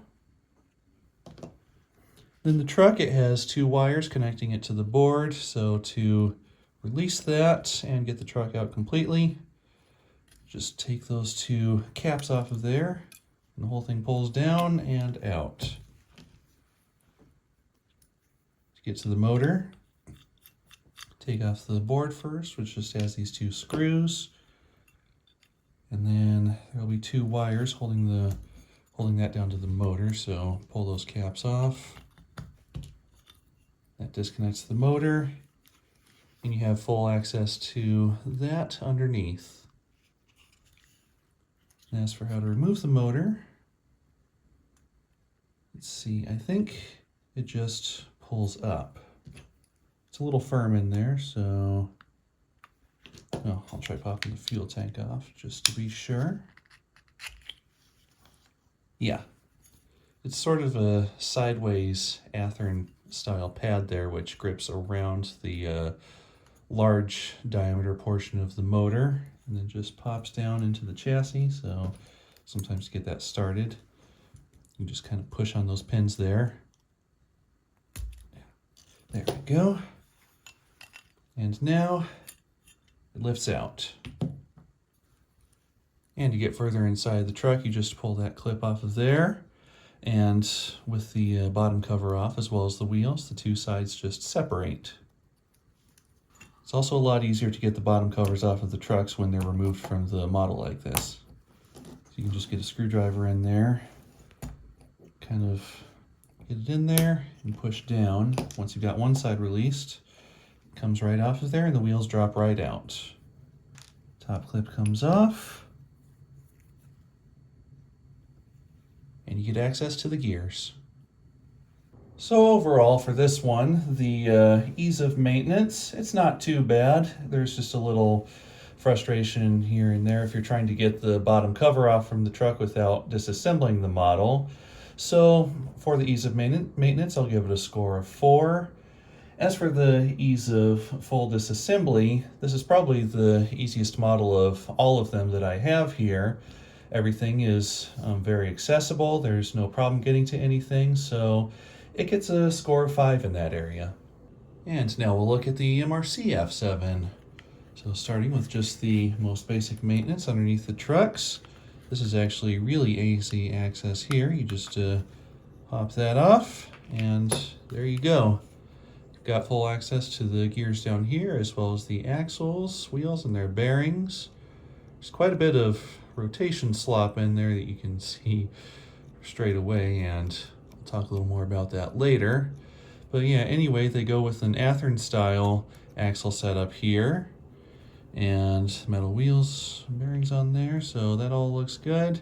So yeah, that's really easy to take apart, and with that axle out you can also see the last gear up there, but as long as you get grease on these gears here, there's really not much need to get up there. And with a needle applicator like this one, which you can get these at Hobby Lobby and other places for like $1, it makes it pretty easy to reach the bearings that are inside so that you can get them oiled. So in that area, this is about as easy as you can possibly get for doing some basic maintenance on your F7. Just got to get those lined up in there. Seems like there's a tiny bit of self-equalization with these plates. There we go. Just got to line that up and snap that back on. And there it is. Now, as for getting inside to do a little more, first you have to take off the front coupler, as you do with so many others. Just one screw there. Slip that out. That's not a full coupler box, it's just kind of a sleeve that the coupler goes inside of. Now with that out of the way, this uses the kind of Athearn style side clips that are in the skirt. So undo those just like that. And the shell comes up. Got to get it over that coupler mount, so there, get it up that way, slide it forward a little bit, and off it comes. And there's your basic cab interior. The crewman has no legs, so this gets a handicap status, I guess. Anyway, you get access to the worm bearings, front and back there. As for the front, though, you're actually blocked from accessing one of those bearings. You might be able to kind of get a needle applicator around there in some direction, but as long as this interior is in place, there's no access to that. On top of that, I can't get that off, so I think that that interior is glued in place, so that really hurts the ability to be able to do maintenance on the front truck. So hopefully the bearings are really good quality so that they need a minimal amount of oil, but yeah, that's a bit of a problem there. Now, as for the rest of the disassembly, I already did a little work on here before just to familiarize myself with it. So the fuel tank just pulls off like that, but there's nothing underneath to access, so no need to remove that. The way that this is put together, the motor is mounted to this phosphor bronze plate with a sort of with these sort of rubber grommet things in here to give it some vibration isolation, and then that's held down by the 4 screws holding the PC board here. So it's definitely one of the more unique motor mounting setups that I've seen. So take those 4 screws out, lift that up, so now you see how the motor is mounted, and you've got these rubber pieces that just kind of fall out from there. Very interesting. There's the last one. Okay, and then to get further inside, I'll have to disconnect these wires. So very much like other models with PC boards, they have those caps that press on. They also provide additional caps for going to these terminals here, which I'll explain more about that later. So there's that. And now you can get to the rest of it underneath. So this lifts up to remove the motor from the model. Just get those wires out of there. It's all a little bit tedious. Then you're left with 4 more of those little rubber washer grommet things there, so don't lose those. Anyway, there's your motor. Pretty hefty flywheels in there. Now, as for removing the truck, if you have to do more maintenance on it, let's see, that's one thing I haven't experimented with yet, but it looks like this is maybe either a clone or an early version of the trucks that Walthers uses in their Trainline diesels. So if that is correct, first I would pull that universal cup off of there. Okay, and then the truck is snapped in there, so just have to squeeze those with something maybe a little sturdier than tweezers. Nope, that got it. Okay, squeeze that. And what else here? Gotta move this backwards a little so that I can get the worm shaft past the chassis there. Well, I think I'll have to remove the rear coupler too. Move that back. Twist it around a little. There we go. Now it comes out. Now, as for the disassembly, it has the 2 clips holding it together. So there's the one on top, and there's the one on the bottom that holds the wheels in place. Drop those out of there. And then, is there anything else holding it? Doesn't look like it. Okay, yep, they just pull apart like that. So now you have full access to all the gearing inside. And these are mounted to little plastic pins in there. That should be fine. They're just it's very similar to how Athearn does it. They're just a little smaller than the way that Athearn puts it together. But yeah, that is how you fully disassemble one of these models. So for basic maintenance, aside from just access to that one front worm bearing, it's all very easy to work on for getting a little extra oil and grease in there for the bearings and gears. So if it weren't for the interior being stuck on here, this would get a 5 for basic maintenance. But since there's that difficulty, I'll give it a 4 instead. All you have to do is just kind of run something around so you can get oil in that last spot. As for disassembly and other work on the model, this is extremely tedious to put back together, I've found. So I'm going to have to give it a 2 for that. So yeah, the cab interior was just glued down on top of there, which is pretty cheap. So at least you can put a screwdriver underneath there to kind of pry it off of there, and if you ever do need access, you can do that, and then you just glue it back down when you're done. Now, basic maintenance on the Model Power Metal Train F7. So flipping it over, looks like you can get into the trucks just by undoing a clip here. So I'll get a screwdriver in there. That popped right off, no problem. And now you've got full access to all the gears inside and the wheels and everything. So that's really easy. Always nice to see that. And to get into the model, you have to take out 3 screws. So there are 2 in the front under the nose, and then 1 more in the back corner here.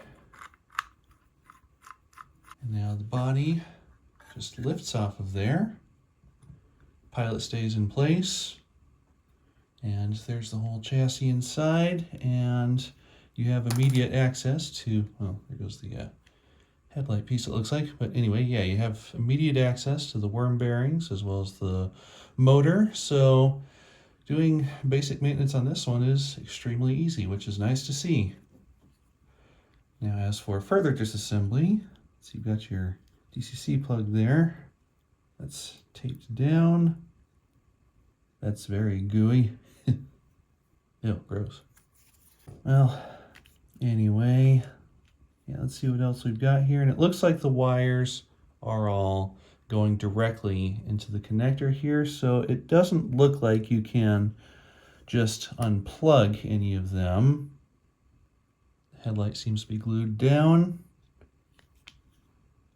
Let's see, I don't think this was actually made by Mahano, but it was most likely copied from them.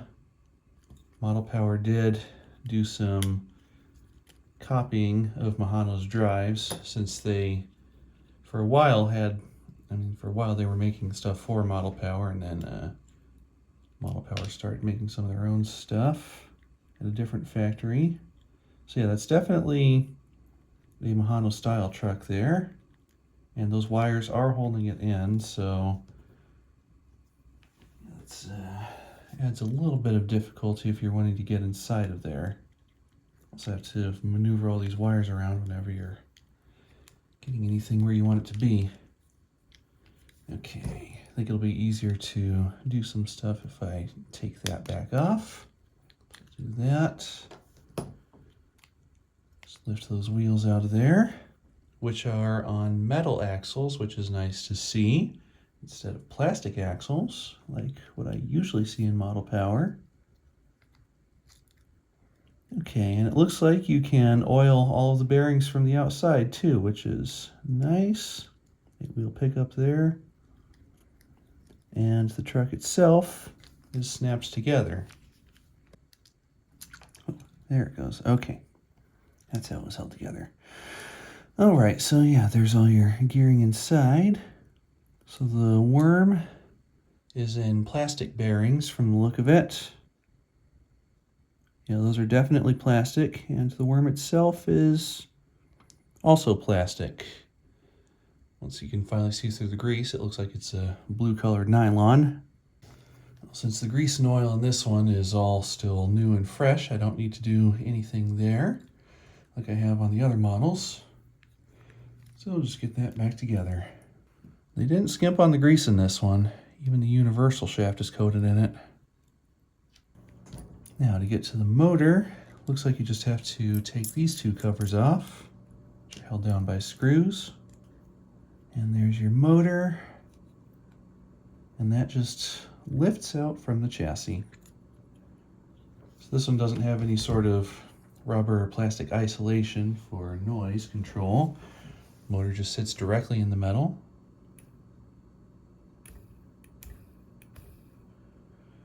So that is how you do the full disassembly of one of these Model Power F7s. So for the ease of maintenance, this one definitely gets a 5, because that is just really easy to take apart and work on, add any grease and oil that you need, and get that nice and clean. And then as for the disassembly of the model, I'm going to give that one a 4 since they chose to tape down the wires and solder them directly into here, which kind of prevents some ability to get it apart all the way and do maintenance. So yeah, for the most part, it's easy to get into. There's just that one difficulty with the wiring. And now next up for the ease of maintenance is the MTH F3. So it looks like this one is really pretty similar to the rest. It has a snapped-on cover underneath, which it looks like I can just pop that up like that. There's that. Okay, so this one rides on plastic axles with the wheels pressed in. It's all nylon gearing inside from the look of it. So this one is maybe made a little cheaper than what I was expecting. Should still be fine though. Anyway, that makes it pretty easy to do oiling and maintenance. So yeah, the axle bearings are contained in the side frames, which it looks like you can pull those out a little bit to add your drop of oil and then push that back in place. So that is all good. Very similar to the Stewart Kato, but just a little bit easier too, because all you have to do is get under that one tab and pull up on it. Snaps right off. So that's nice. And then ask for how to get into the model to maybe oil the worms. See, I've already done just a quick look at this to see how to get the shell off, so should be able to just take out these two screws that are holding the coupler box mount.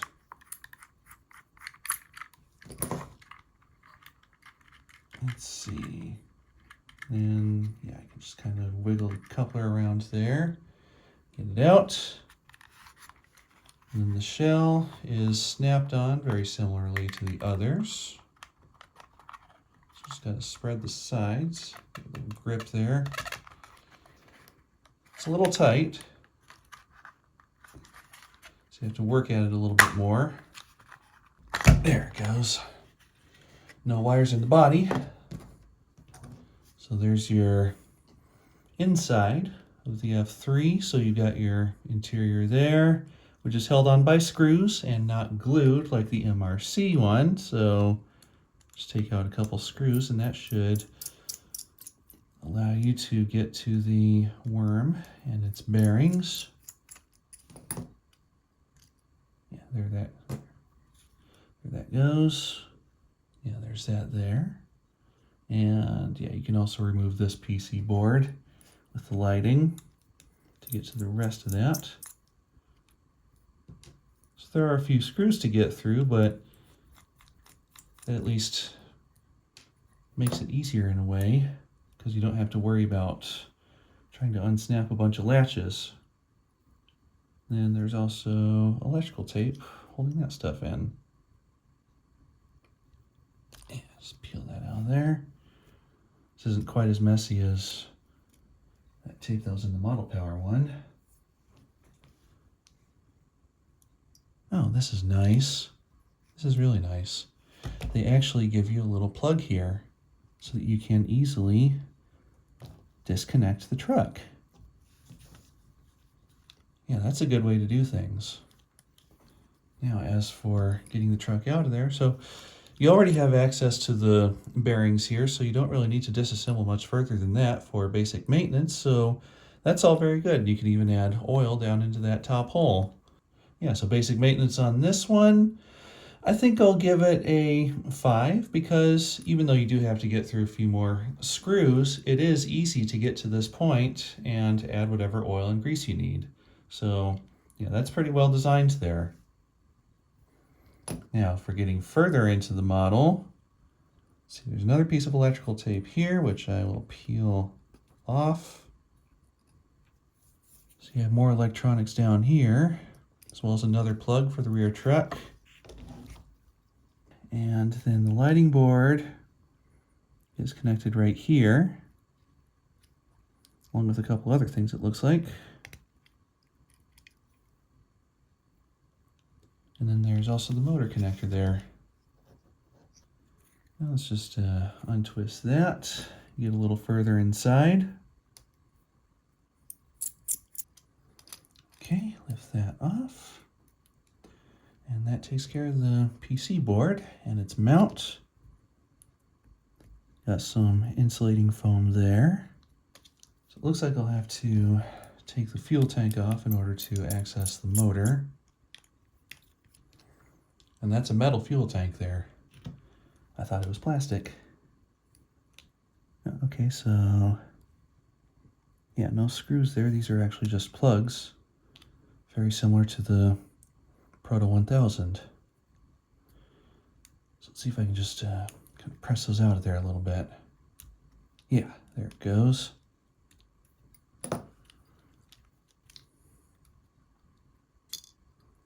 So that's how you take the motor out.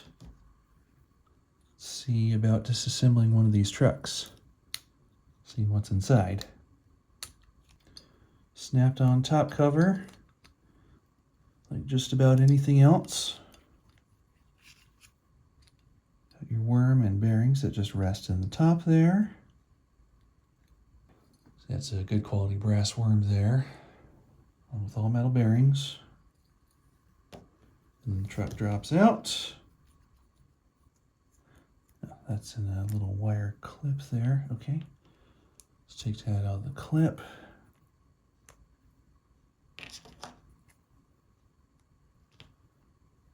So yeah, there is a lot of solid design work here. Just 2 more screws holding the truck itself closed. So they're not really relying much on plastic latches around. There are a lot of screws to keep things closed, and that actually makes it a little easier to take it apart and get it back together. It makes it a little safer too, because there's not as much risk of breaking something. So there's all your gearing, just a bunch of identical white nylon gears. So for the ease of disassembly, even though there are a lot of parts that make it seem pretty complex, I think I'm actually going to give this one a rating of 4 because the screwed together design actually makes it pretty easy to access each part. Really the only difficulty I had was just getting these little connectors apart, but I mean, once you've done that, everything is really about as straightforward as can be. It's very well designed. And now for the Athearn Roundhouse F7.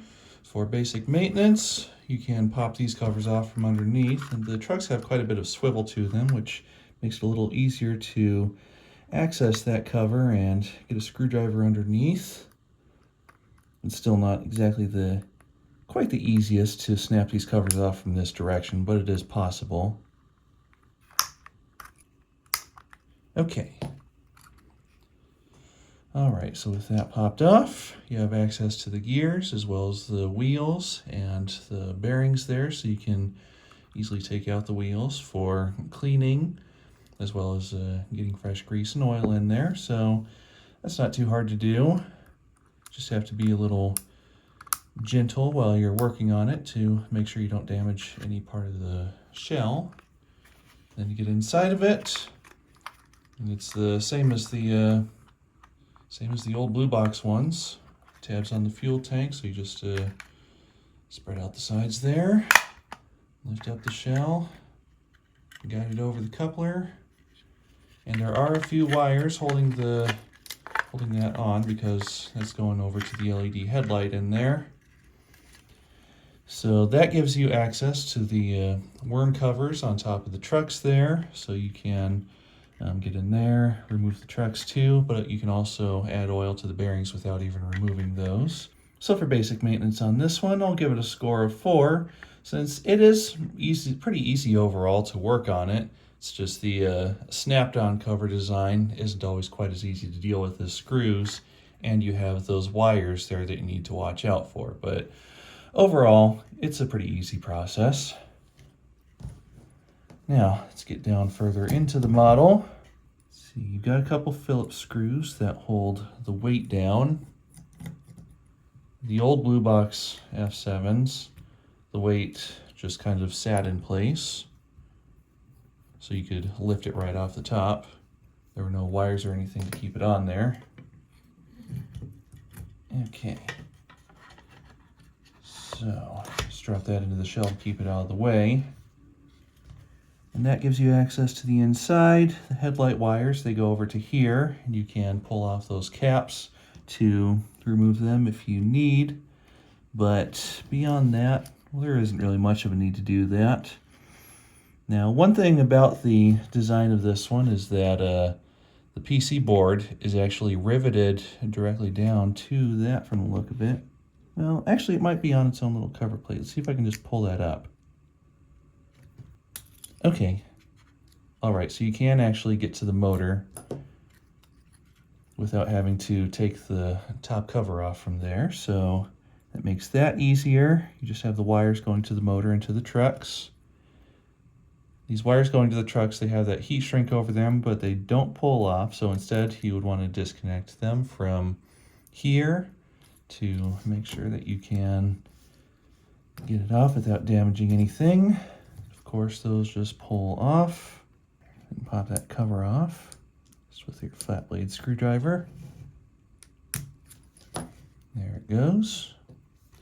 And from there, you can take out the worm and universal. And then from there, the truck drops out.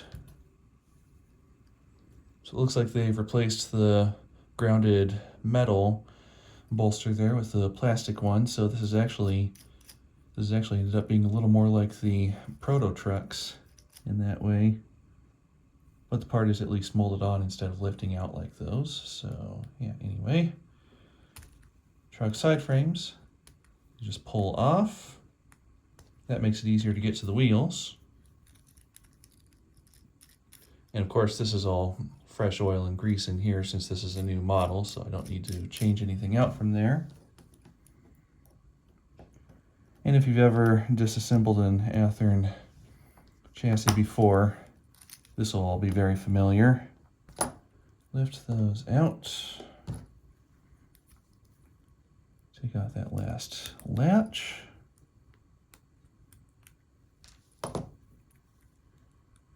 And the truck separates just like that. And if you want to get to the motor, there are 4 screws underneath that hold it in place. Now that those are out, the motor just lifts out from the chassis. And it looks like that wire is soldered onto there, so you want to disconnect that from the PC board. Just that one cap there. Don't forget that it goes to the middle of those 3 contacts. And aside from just pulling a few wires off, that's the full disassembly process for the Athearn Roundhouse F7. It's not quite as easy as the old blue box ones, but still not too bad. So just since you have to work around some wires, I'll give the full disassembly here a score of 4 because it's not too hard to do, but there are some things you have to watch out for. While things are open, I also want to look at the motor and flywheel quality.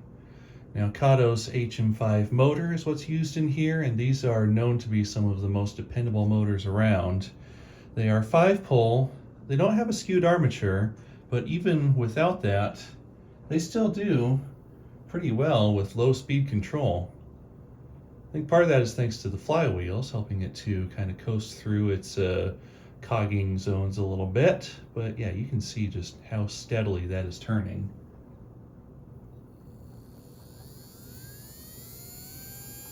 Now, these aren't the quietest motors around, they're not silent runners, but they are definitely quiet enough. They're very smooth running. You're always going to get good speed control, and they stay cool because the sides are just a little bit open there. And as for the flywheels, they are perfectly balanced. I'm feeling no vibration from them. So the motor and flywheel quality both get a 5 from me. Now looking at the motor and flywheel quality in the Bachmann F7, the motors in these are honestly pretty good. It's a 5-pole skewed armature, so the speed control is pretty good with them. Once it gets started, it'll keep going pretty slowly. The motors are also pretty quiet, smooth running, and efficient. So about the only problem I've had with these older motors is the bearings aren't the best quality, so sometimes they can get a little noisy and need to be oiled more frequently. Other than that, they're pretty good motors. Now for the flywheels, on this one, I'm noticing some vibration when it's running. That doesn't happen on every Bachmann from this era. Some of them have perfect flywheels. This one, it's just a little bit off, so it's not terrible vibration. It's just noticeable. So I'll give the flywheel quality a 4. Now for the motor quality of the Proto 1000 F3, they give you a nice 5-pole skewed armature can motor. These run very quietly. They're smooth, have good torque, they're efficient, and they have good speed control. I've never had any problems at all with these, so motor quality gets a 5. And as for the flywheels, they're a little smaller than I was expecting, but still good enough to give it some coasting ability. There is some vibration from them though, they're not perfectly made. Not bad though, so I'll give them a score of 4. For the motor in the MRC F7, they give you this nice 5-pole skewed armature can motor. It runs very smoothly, it's quiet, it's got good torque. It's not quite as efficient as the other motors I've tested so far, but it's still excellent enough. I mean, it's just about 0.11 amps right there, running completely free like that. But on top of that, it also has excellent speed control. Right there, that is running at 0.6 volts. So yeah, you can keep that running super slowly, and that should do well for low speed operation. So this motor gets a 5 for its rating. It's a very nice quality. And as for the flywheels, they're nice and large, and they also add no vibration at all. So those are about as perfectly made as you can get, and they also score a 5 on quality. The motor in the Model Power F7 is a 3-pole with a skewed armature made by Mabuchi. So this is a little bit of a lower RPM motor, maybe in the 5,000 to 6,000 range, where the rest of the models in this video have motors in the 8,000 to 10,000 range. It also runs efficiently, and you can see right here that it also does pretty well with low speed control. So even though this is a bit of a cheaper motor and it is a 3-pole, I think I can still give it a quality rating of 4 because it is nicely made, it runs well, and motors very similar to these are used in a lot of other Mahano-made models from IHC, which have had a tendency to be very reliable. Now as for the flywheels, I think you can also very clearly see there that they're not well balanced, and that causes a lot of vibration. So these flywheels, I think I'll give them a quality rating of 2. Now with the MTH F3, the motor that it comes with is a 5-pole skewed armature can motor, very similar to the one in the Proto 1000 F3, not the same one, but similar.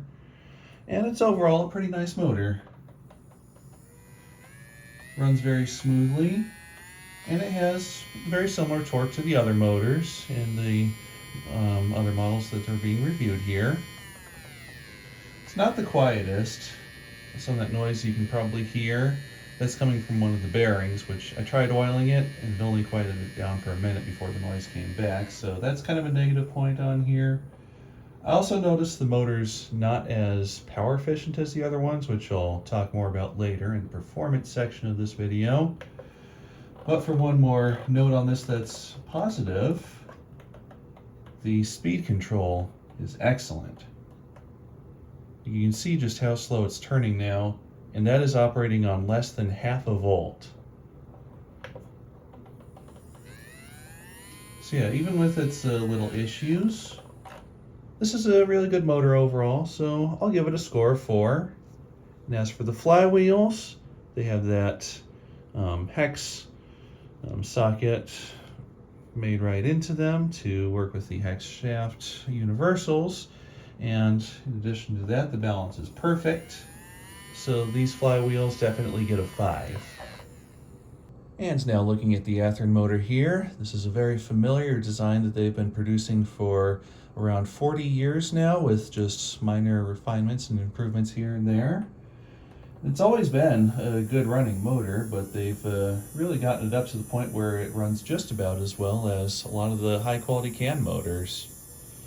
And with the 5-pole skewed armature, it creates kind of a natural forced air current that goes through the motor, which helps it to stay nice and cool even when it's under load, so it's not likely to overheat and will be very reliable. It also has good low speed control. It's not 100% consistent at low speeds like the can motors tend to be a little better in this area, but it's still very good. You can see there I'm able to maintain a slow rotation with it. Although it can over time slow down and stop, I've noticed. But that's still more than good enough for what it needs to do. Torque is also pretty good overall. Not quite as much torque as the other motors, but still plenty. Will do everything that it needs to do. So with this, so the overall score for this motor, since it has been well refined and runs so well really, and it's going to be very reliable, I'll give it a 5.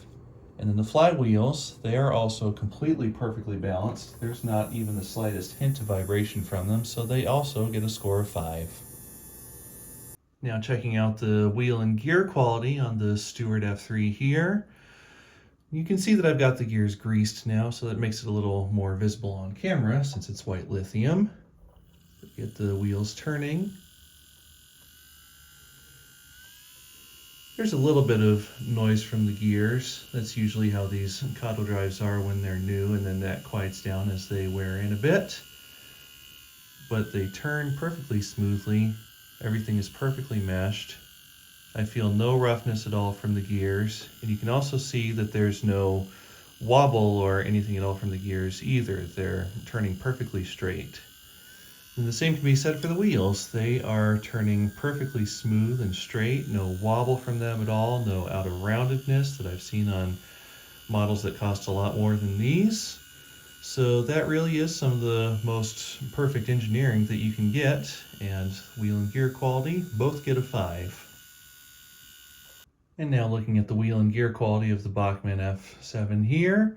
The gears are mostly nylon aside from the brass worm, and they have helically cut teeth that match to each other and help it to run just that little bit smoother. So I found the gears in these to always be pretty good quality. I have only ever encountered maybe one, at the most 2 splits from gears from this design in a lot of different ones that I've owned or worked on, so they tend to be good quality and smooth running as long as they're maintained. Then the wheels, I've also had really good luck with Bachmann wheels. There's basically no wobble to be found from them. They're nicely turned, have their holes well centered, so they're not going to be causing any wobble. So the wheels on these, I give them a 5. And the gears, since they are mostly good, but I did mention that they get that occasional split on a model now and then, I'll give them a 4. Now for the gear quality, the idler gears all turn very smoothly. I noticed only the slightest touch of kind of off-centered movement from them. It's not enough to cause any rough running or any other problems, so really when these models are on the track you won't even notice that. And I've never had any problem at all with these gears, as well as the brass worm. These are all very well made parts, so since these are just a touch off from being perfectly centered, I would give them a score of 4 on quality. However, one problem that probably all of these are going to have at some point is that the axle gears were made incorrectly and will split with age, which causes the wheels to be able to drift around, and it spreads the teeth out, which causes the gears to jump. And when the wheels can drift, you hear that click. That's the axles touching, which means these are now shorted to each other and will, of course, cause a short circuit. So because of these split gears, I'll have to give the quality rating overall a 2 on this model. Once you replace these with Athearn gears, though, that'll take it back up to a 4. And when you do get those new Athearn gears in there, just make sure you have a gauge on hand so that you can check and make sure that those wheels are properly gauged. Now for the gear quality of the MRC, so you can see the gear set up there and how those turn. And I mentioned earlier that the mesh was pretty loose, and now you can see it a little more clearly here. I have to turn this gear pretty far before that last idler starts to engage and turn. I also noticed that some of these move just a little bit rough. I feel the tiniest bit of binding in there. That may kind of wear itself out over time with a lot of running, or you could use the old Athearn Pearl Drops toothpaste trick in there to kind of burnish everything, and that might help. But anyway, the gears, they seem to work smoothly enough. They turn around just fine. I don't see any wobble from them. The axle gears are Athearn style, and they don't seem to have any problems. I don't see any splits in any of them. So since the gears are pretty cheaply made and run just a bit rough with each other with that loose mesh, I'll give this one a 3 for the gear quality. Now for the wheel quality on the MRC F7, they're not bad. They turn pretty smoothly. You'll notice that there is just a small amount of wobble in them though, so they're not quite perfect, but still very good. So I'll give the wheel quality a 4. However, you'll notice here, the gear mesh is worse than I thought. So I'm going to take the gear quality down to a 2 from the 3 that I originally gave it. Now for the gearing in the Model Power F7, it is 100% plastic. There are no metal gears at all in there, so it's definitely cheaper materials. And I also noticed that, at least in the rear truck, there's a very noticeable noise that comes from the worm. It doesn't seem to rotate the smoothest in its bearings. Now as for the smoothness of the gearing, it all seems to work perfectly fine. I'm not noticing any sort of out of roundedness of the gears or them being off center at all. So yeah, everything is smooth running and well meshed. It's just kind of cheaply made and makes that noise. So I'll give the gear quality a rating of 3 in this one. As for the wheels, they're mostly good. Pretty nicely made, all metal. They're RB25 flanges. There's just a small amount of wobble. Not really much at all, just a small amount. So I'll give the quality rating of the wheels a 4. And now for the gear quality in the MTH F3, things may not be looking quite as good as I was hoping. So everything seems to be turning just fine when it's all free. When I start putting any pressure on some of these gears, I feel a lot of roughness. I also noticed that as the gears are turning around, I'll get it going slow there, you can see that some of these are out of round. Like particularly that one that's kind of on top there. It's just kind of going around like that on each revolution. So the hole in that gear is off center. And if more gears are like that, and it looks like there are more gears like that, just looking down inside, that can cause some rough running as well as potential surging motion. So we're going to have to see how that goes. So for now, I'm going to give the gear quality in this one a 3, because at least there are no splits anywhere and things are staying in place as they should be. But they should be better meshed than that in a model that's supposed to be a little nicer. And there also shouldn't be that kind of off-center or out-of-round running. As for the wheels, though, things are perfectly fine there. You can see that they're turning nice and smooth with no problems at all. So they will get a 5. I just wasn't really feeling too good about those gears, so I decided to give it a quick test on the track here. It's a little harder to notice on camera, but there is a very obvious surging motion. I'm trying to capture that, so I'll just give it one more pass here. Yeah, so I don't know how well you can see that, but yeah, I can hear with each revolution of the idler gears in there that there is some grinding and some binding of the teeth, and then that's causing, instead of just a nice smooth motion like that, like I'm getting with other models, it's a surging motion more like that. So unfortunately, with that quality issue, I'm going to have to give the gears in this model a rating of 2, just because they are going to cause some running problems. And now for the gear quality of the Athearn Roundhouse F7. It's good overall. works nice and smoothly. I never noticed any problems in the testing earlier when I did the review of the model. Now that I have the cover open though, I do notice that that axle gear there, as well as one of the idlers, has some of that kind of wobble motion to it. So they're not perfectly made gears. It doesn't seem to be causing any issue in this case though, like it has in some of the other models that have that. So in this one, there seems to be enough room for error in the mechanism itself that it can kind of tolerate that bit of variance in the gear quality. So I'm going to give this one a rating of 4 since it still works very smoothly. It's going to be perfectly reliable. It's just not perfectly made. And taking a quick look at the wheel quality, you can see those turn smooth as can be. They're not off center, out of round, or wobbling around at all. So these get an easy score of 5. Now the last thing I want to check inside of each model is how easy it is to install DCC and sound. So starting with the Kato Stewart F3, of course. With this whole hardwired setup here, you'd think it may be kind of complicated, but really all you have to do is isolate these motor contacts and disconnect the headlight. So then you can connect the decoder's pickups to these 2 wires, run the motor wires down to the motor, of course, and then the light wires to the headlight. So DCC installation, it's not too difficult. It requires some hard wiring, so I'm going to call it a 3 on that. And then as for sound, there's enough room in there to install at least a decent speaker in the back. So yeah, there's with that little opening there, you can mount the speaker.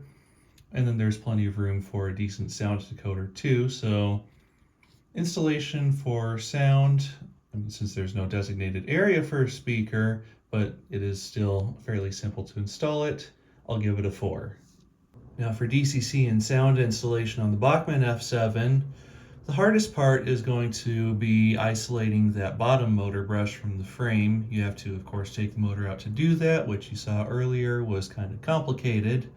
But once you've got that out and you've got that insulated in there, either with some electrical tape or something else, you just solder a wire onto that part of the motor, bring that up to the decoder, and then this terminal that's screwed down to the chassis can go to the left rail terminal of the decoder, and then you also have to rewire the headlight to that, and seeing how short one of those wires is, you might just have to splice in another wire or replace the bulb altogether. So DCC installation on this one, I'll give it a rating of 2. There's some complication involved, but it's still doable.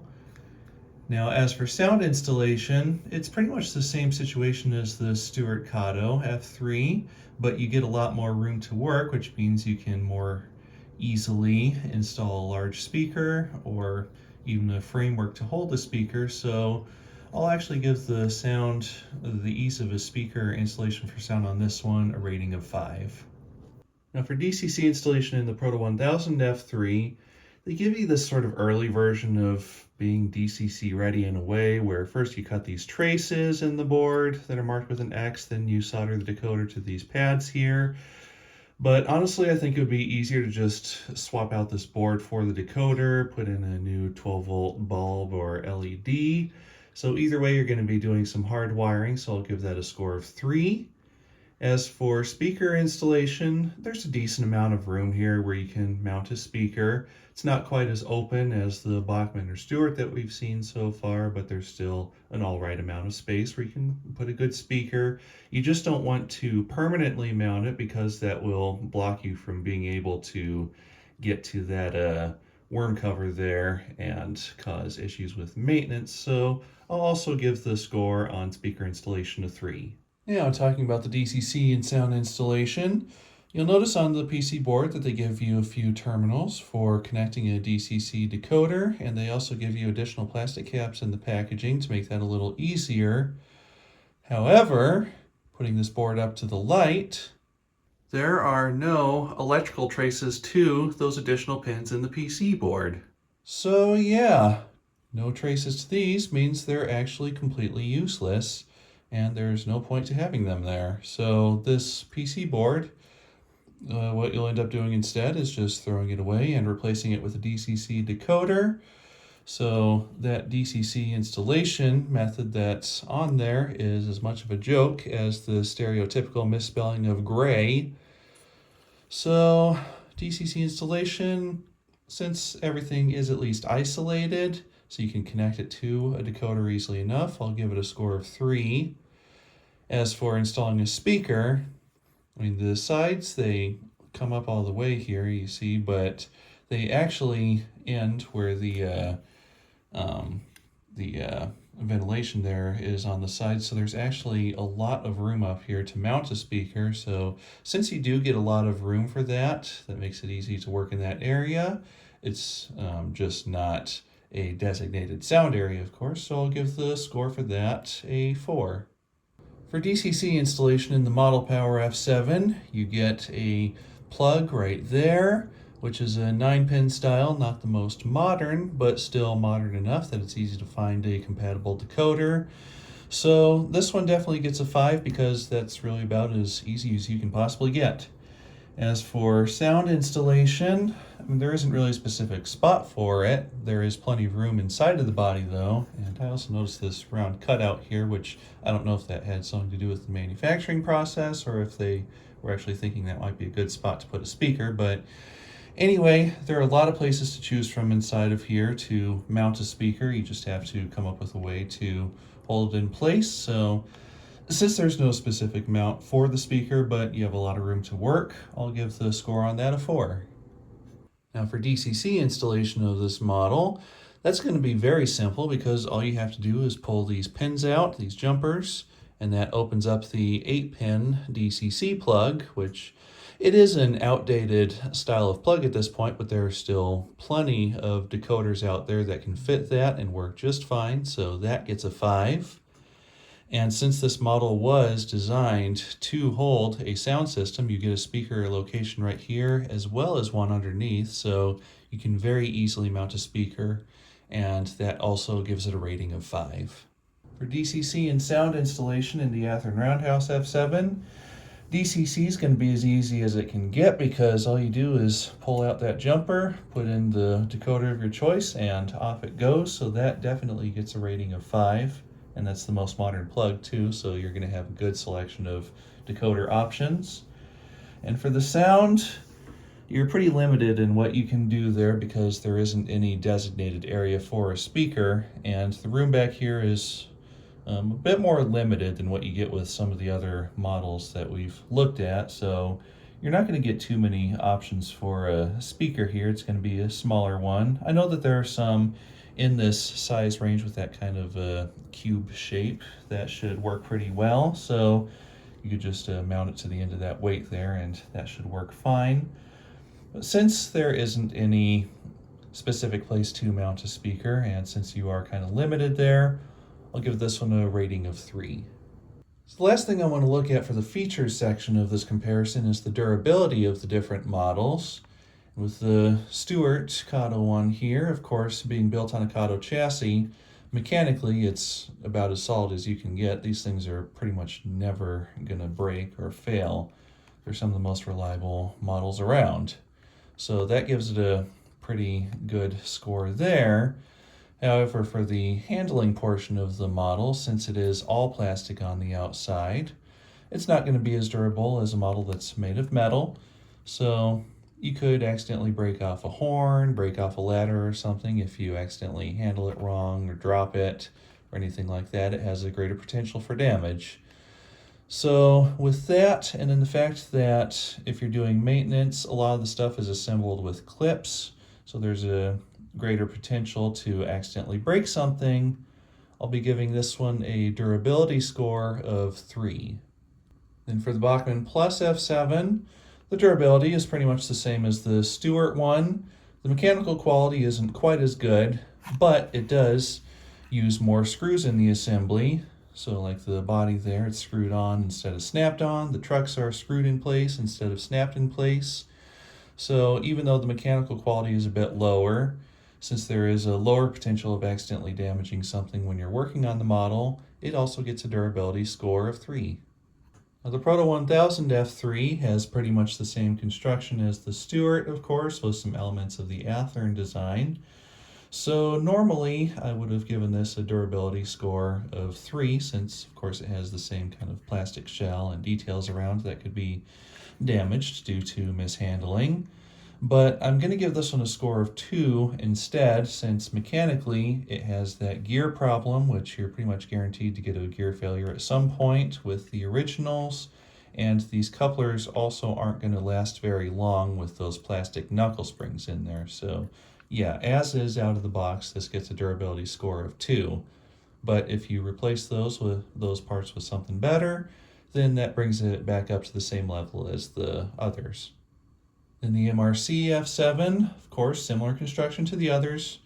Metal chassis, but plastic shell and fuel tank and trucks, so those have the potential for damage with mishandling. As for the detail parts around it, though, they don't have any plastic details. The handrails, the grills, horns, they're all metal, so those are going to be more durable. However, as you saw in the beginning, the grills, they have that weak glue that allows them to fall off. I actually need to re-glue that one. I was a little too late sticking it down to the super glue.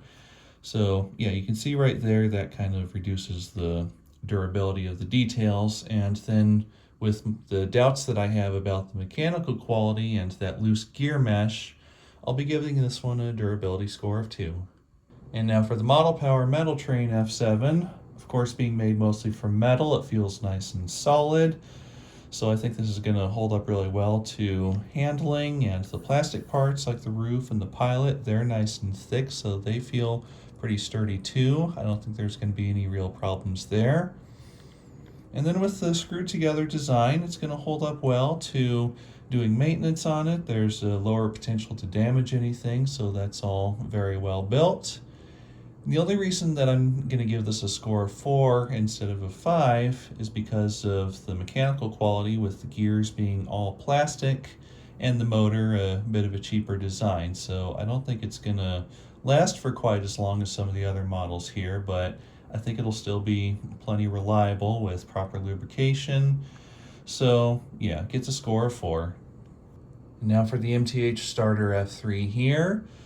Of course, it goes back to having a plastic shell, but the shell is nice and thick, so it feels pretty solid compared to some of the others. It's just the ladders and the horns here feel a little bit delicate, so there's some potential for damage there if they're not handled properly. But yeah, overall, this is a pretty solid feeling model.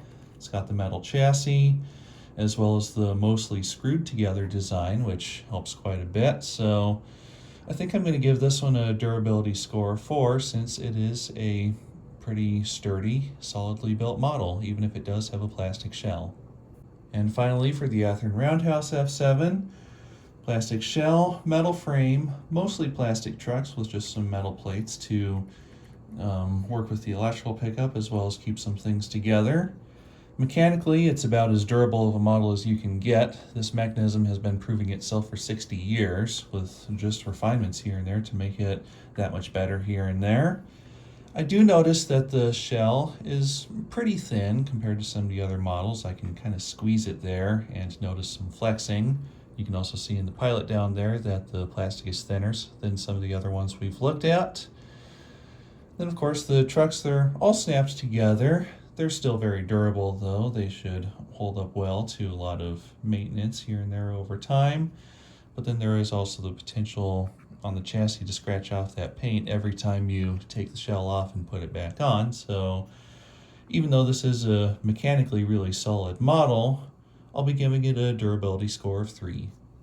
So the overall score for the construction quality, maintenance, and features of the models puts the MTH F3 in first with 56 points, the Athearn one closely behind with 54, the Stuart at 51, Model Power Metal Train with 48 points, the Proto 1000 and Bachmann Plus tied at 45, and then the MRC F7 in last place with 41 points.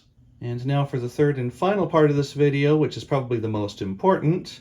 I'll be checking the various running qualities of each of these models and seeing how they compare. And before I start running those tests, I'm just going to give each one some time to run in to make sure that all of this is as fair as possible.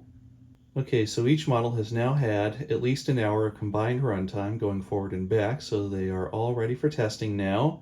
And the first thing I'm going to check on each one of these is their speed, and the way that I'm going to rate that is I'll be giving it a full rating of 5 if it can hit the full passenger speed, which on an FT is 95 and F9 is 105, so if they can hit that range, then I'll consider that a 5.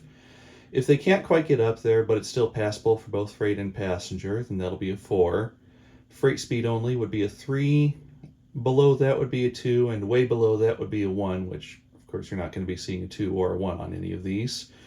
So anyway, let's get started with the Stuart one here. These take off nice and smoothly, by the way. Very consistent running. So that's the full 12 volts right there, which I'm also testing these at a maximum 12 volts since that's what they're rated for, even though there are plenty of transformers, power packs that can go 14, 16, 17 volts. But anyway, the speed that it's hitting here is 74 scale miles per hour. So I'll be giving this one a rating of 4 for speed. Now the Bachmann Plus F7. Get that up to 12 volts.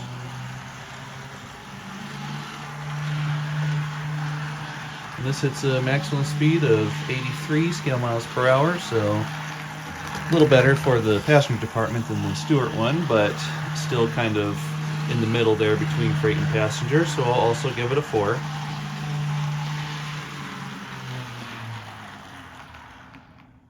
And now the Proto 1000 F3, which is the only model that I can't run right out of the box because all the axle gears were cracked, so those have been replaced with Athearn parts that should have the same performance as the original Proto gears. Anyway, getting this up to speed.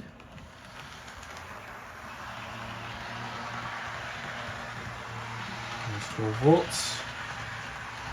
This one has a maximum speed of 67 scale miles per hour, so it's not suitable for passenger operation, although you could still put passenger cars behind it, but this is definitely more of a freight speed for an F unit. So this one I'm going to give a rating of 3.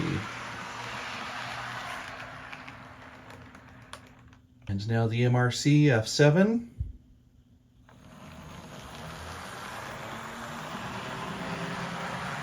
And up to 12 volts. This one has a maximum speed of 81 scale miles per hour. So another one that's kind of right in that middle area between freight and passenger. So it will get a rating of 4.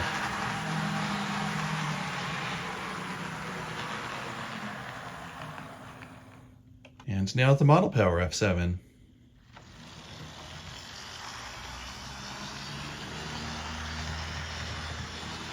Volts. And this one has a maximum speed of 69 miles per hour. So this is another one that's really most suitable for freight. Doesn't get quite fast enough for passenger service. So this one will get a rating of 3.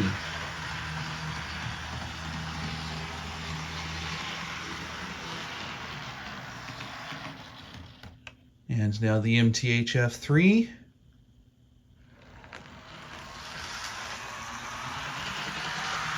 Take it up to 12 volts. And the maximum speed for this one is 108 scale miles per hour. Just slightly above the prototypical maximum of 105 for an F9, a few more for an F3. But that means that it can do a full speed passenger train. So this one gets a rating of 5. And now the Athearn Roundhouse F7. So since this one has the older design of Athearn motor in it, it tends to be a little bit slower on a cold start. But once it's all warmed up, the maximum speed for this model is 97 scale miles per hour. So that's good for both freight and passenger service. So it gets a rating of 5.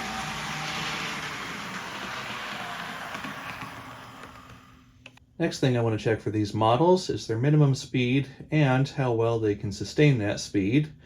So for a minimum speed of 1 to 3, I'll give it a rating of 5.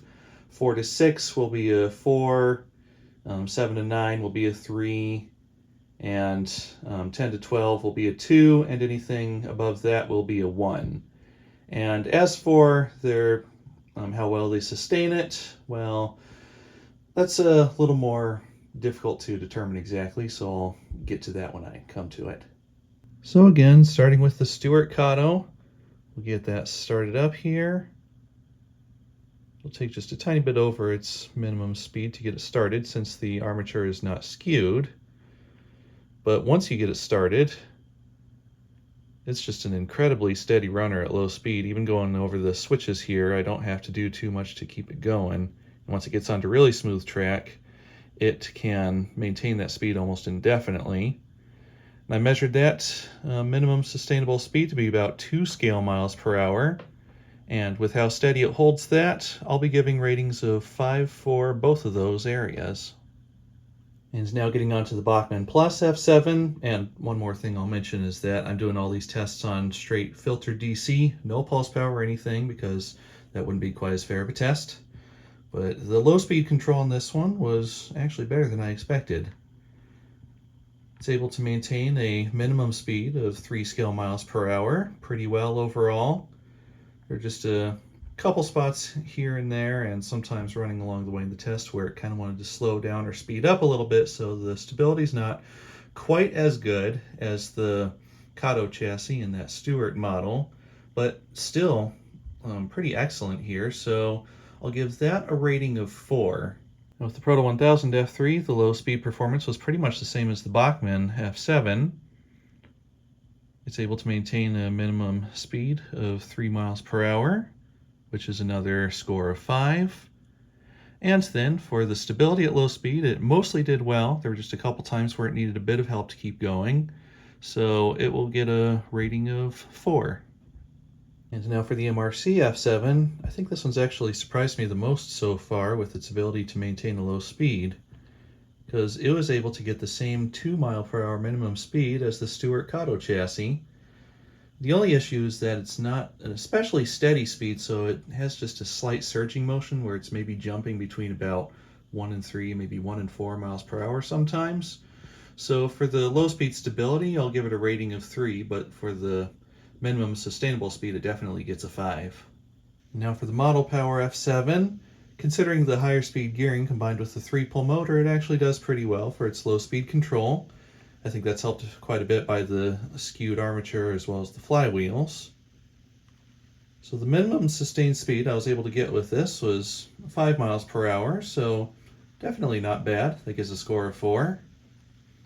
As for the stability, it's not exactly the best of the bunch. It doesn't really have a very steady motion at low speed. Sometimes it wants to hesitate a little, and sometimes it'll speed up a little bit. Sometimes you have to make minor adjustments to the voltage, so it's still at least sustainable at its minimum speed. So I'll give it a rating of 3 on that. Not bad, but not great either.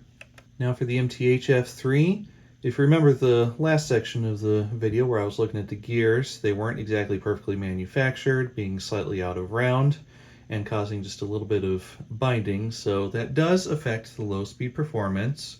But the motor does have pretty high torque too, so it helps to kind of power through that slight bit of binding.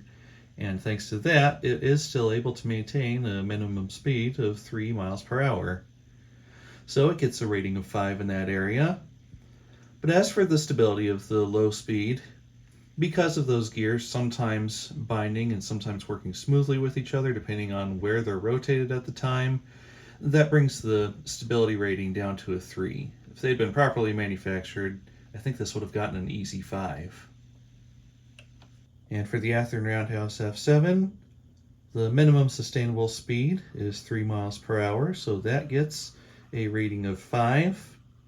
As for the stability of the low speed control, the motor doesn't have quite as much torque as some of the others in this whole comparison, so Sometimes it hesitates a little bit, but thanks to how smooth the gearing is, it still is able to maintain its low speed pretty well, so it gets a rating of 4.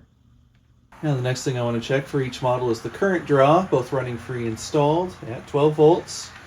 And after thinking about that, I've decided to make it so that 0.15 amps or less running free is a rating of 5, 0.15 to a quarter is a 4, quarter amp to 0.35 is a rating of 3, 0.35 to 0.45 is a 2, and above that will be a 1. And as for stall current, below 0.8 amps will be a 5, 0.8 to 1.2 will be a 4, 1.2 to 1.6 will be a 3, 1.6 to 2 will be a 2, and above 2 amps will be a 1. So for the Stewart Kato F3, the current draw running free at 12 volts is 0.19 amps, so it gets a rating of 4. And the stall current was 1.14 amps, so it also gets a rating of 4. For the Bachmann F7, current draw running free is 0.2 amps for a rating of 4, and stall current was 1.42 amps for a rating of 3. For the Proto 1000 F3, free running current draw is 0.12 amps for a rating of 5, and stall current is 1.14 amps for a rating of 4. The MRC F7 has a free running current draw of 0.29 amps for a rating of 3, and a stall current of 1.55 amps, so it also gets a rating of 3 on that. Model Power F7 has a free running current draw of 0.1 amps for a rating of 5, and the stall current was 0.64 amps and also gets a rating of 5.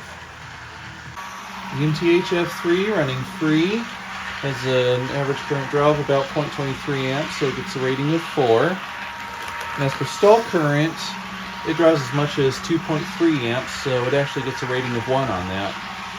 And the Athearn Roundhouse F7 is averaging about 0.12 amps for a rating of 5, and the stall current was 0.98 amps for a rating of 4.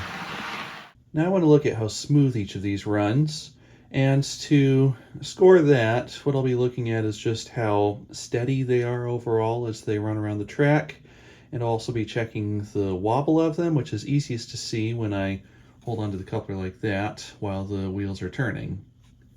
So getting the Stewart started.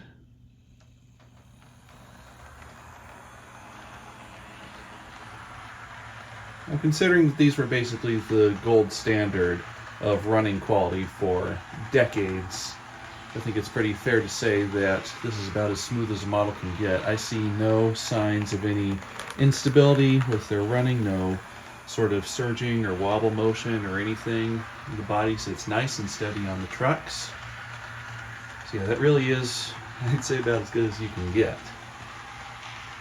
Now, with the model coming back around here, just grab the coupler. And you can see that there is basically no perceptible wobble at all because the wheels are turned so smoothly and so well centered on their axles. So this one gets a rating of 5 for smoothness. Now, starting up the Bachmann. It's really a very smooth runner overall. Once in a while I can see just a little bit of shaking from the body though. It doesn't sit quite as flat and steady on its trucks as the Stewart, even though the wheels are actually really good quality under this one. And when I hold it like that, you can see that there's really no wobble at all coming from the wheels, but once in a while the body just kind of bounces on there a little bit. So yeah, overall, still excellent as far as smoothness goes, but I think I'll give this one a score of 4 since it's not quite perfect. Now the Proto 1000.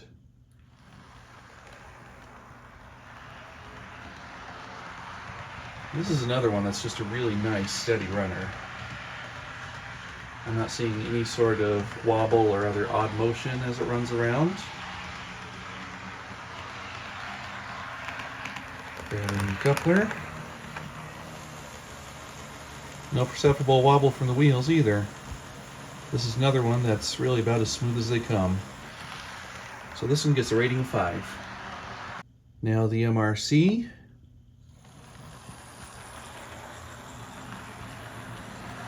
So this one is very good overall.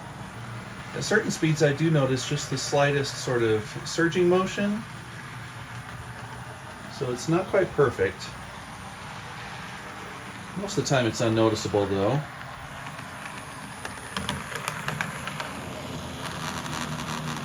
And this one also has some really good quality wheels. They're not quite perfect though. You can see just a little bit of wobble from it. Not a lot, but there is definitely some there. So this one I'll give a rating of 4. And now the model power.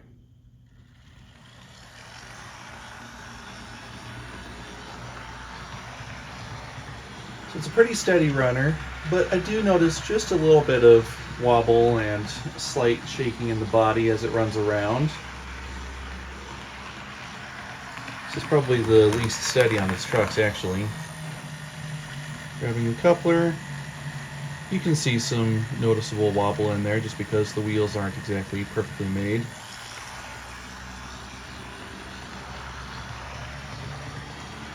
Yeah, this one's overall pretty good.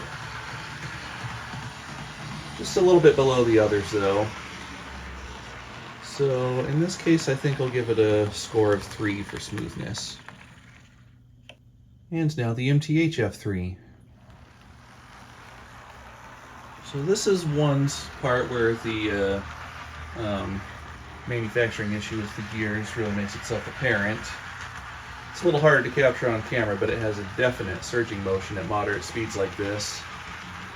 When you get it going faster, that kind of disappears since the momentum of the model takes over.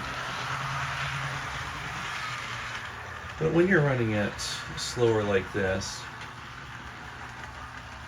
you know, it's like it constantly speeds up and slows down with every turn of the gears.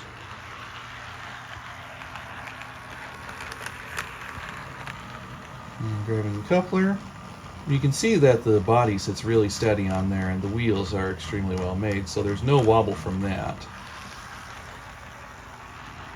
So if the gears were properly manufactured, I'd give this one a 5, but because of that motion that it has, which is actually a little hard to watch in person, I'm going to give this one a rating of 3. And now the Athearn Roundhouse.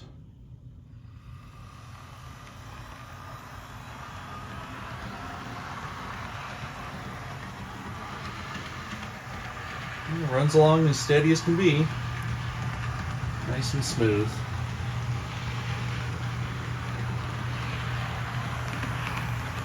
And just testing the wheel wobble. I'd say there's pretty much none at all there, so this one gets a 5 for smoothness. Now for the next test, which is about noise, that's something that's pretty subjective, so I grabbed a couple of my models here that'll give you kind of a baseline. So the Atlas-8 here is what I would consider to be a model that gets a score of 5.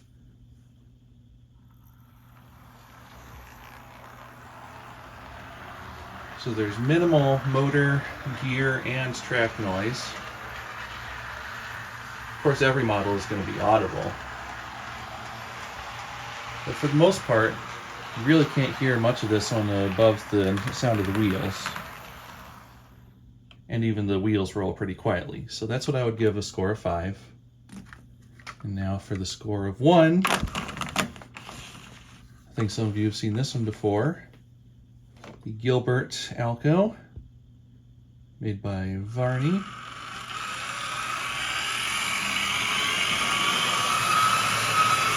Lots of gear noise, and even if there wasn't a lot of gear noise, the motor would be a pretty noisy one.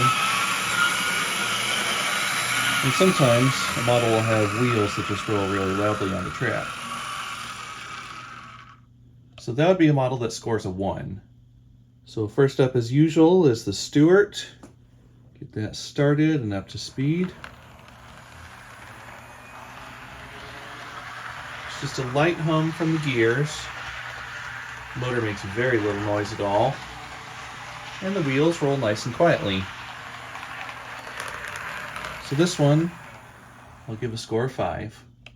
Now the Bachmann Plus. This one, the motor itself is quiet. It rolls quietly, but the ears are definitely audible, and there's quite a bit of chattering noise from some parts of the gears as well as the universals.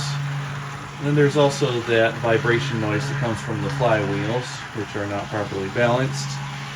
So this one, for noise, gets a score of 3. And the Proto 1000,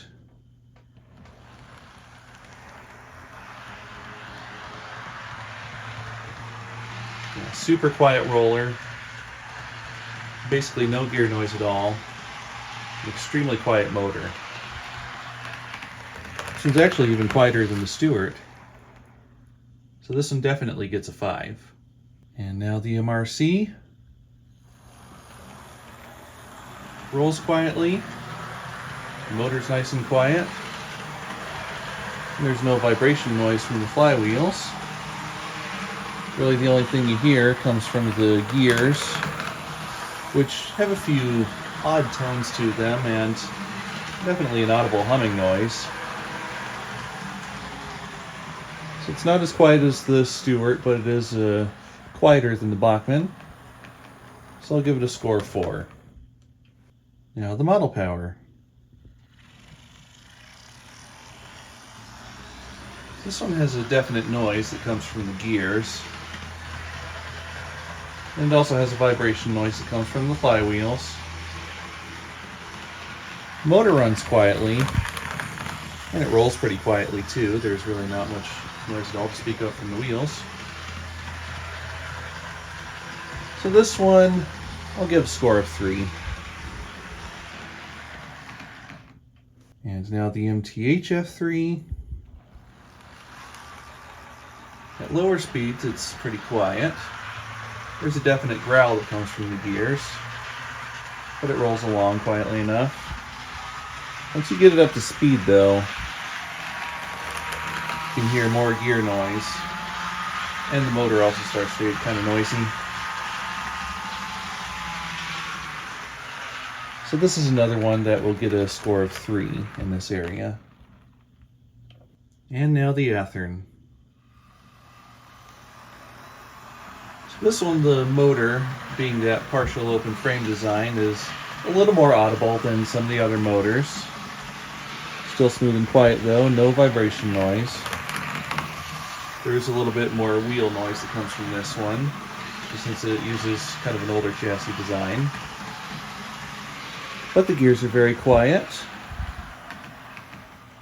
So I'll give this one an overall score of 4 for its noise.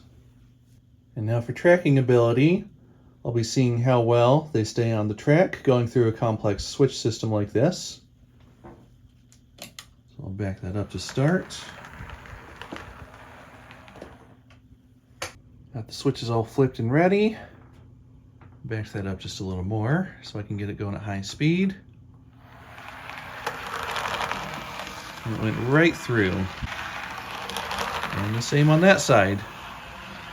So the tracking ability gets a score of 5 for this one, and you're very unlikely to ever see a derailment from one of these.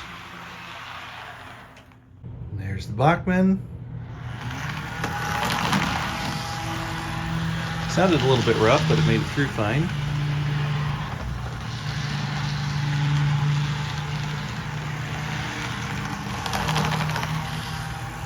A little bit bumpy, but it made it through without derailing.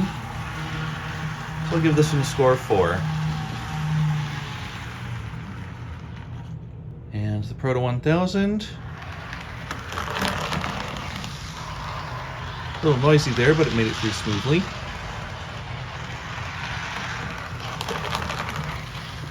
Yeah, does just fine. So this one gets a score of 5. And now the MRC, which does actually have truck equalization, so hopefully this one will make it through really well. Yeah, did just fine that way. And no problems over there. So this is another one that gets a 5. And the model power. A little noisy, but it made it through. It's a little bit rough going through the switches, so I'll give this one a score of 4. Now MTH. Goes right through.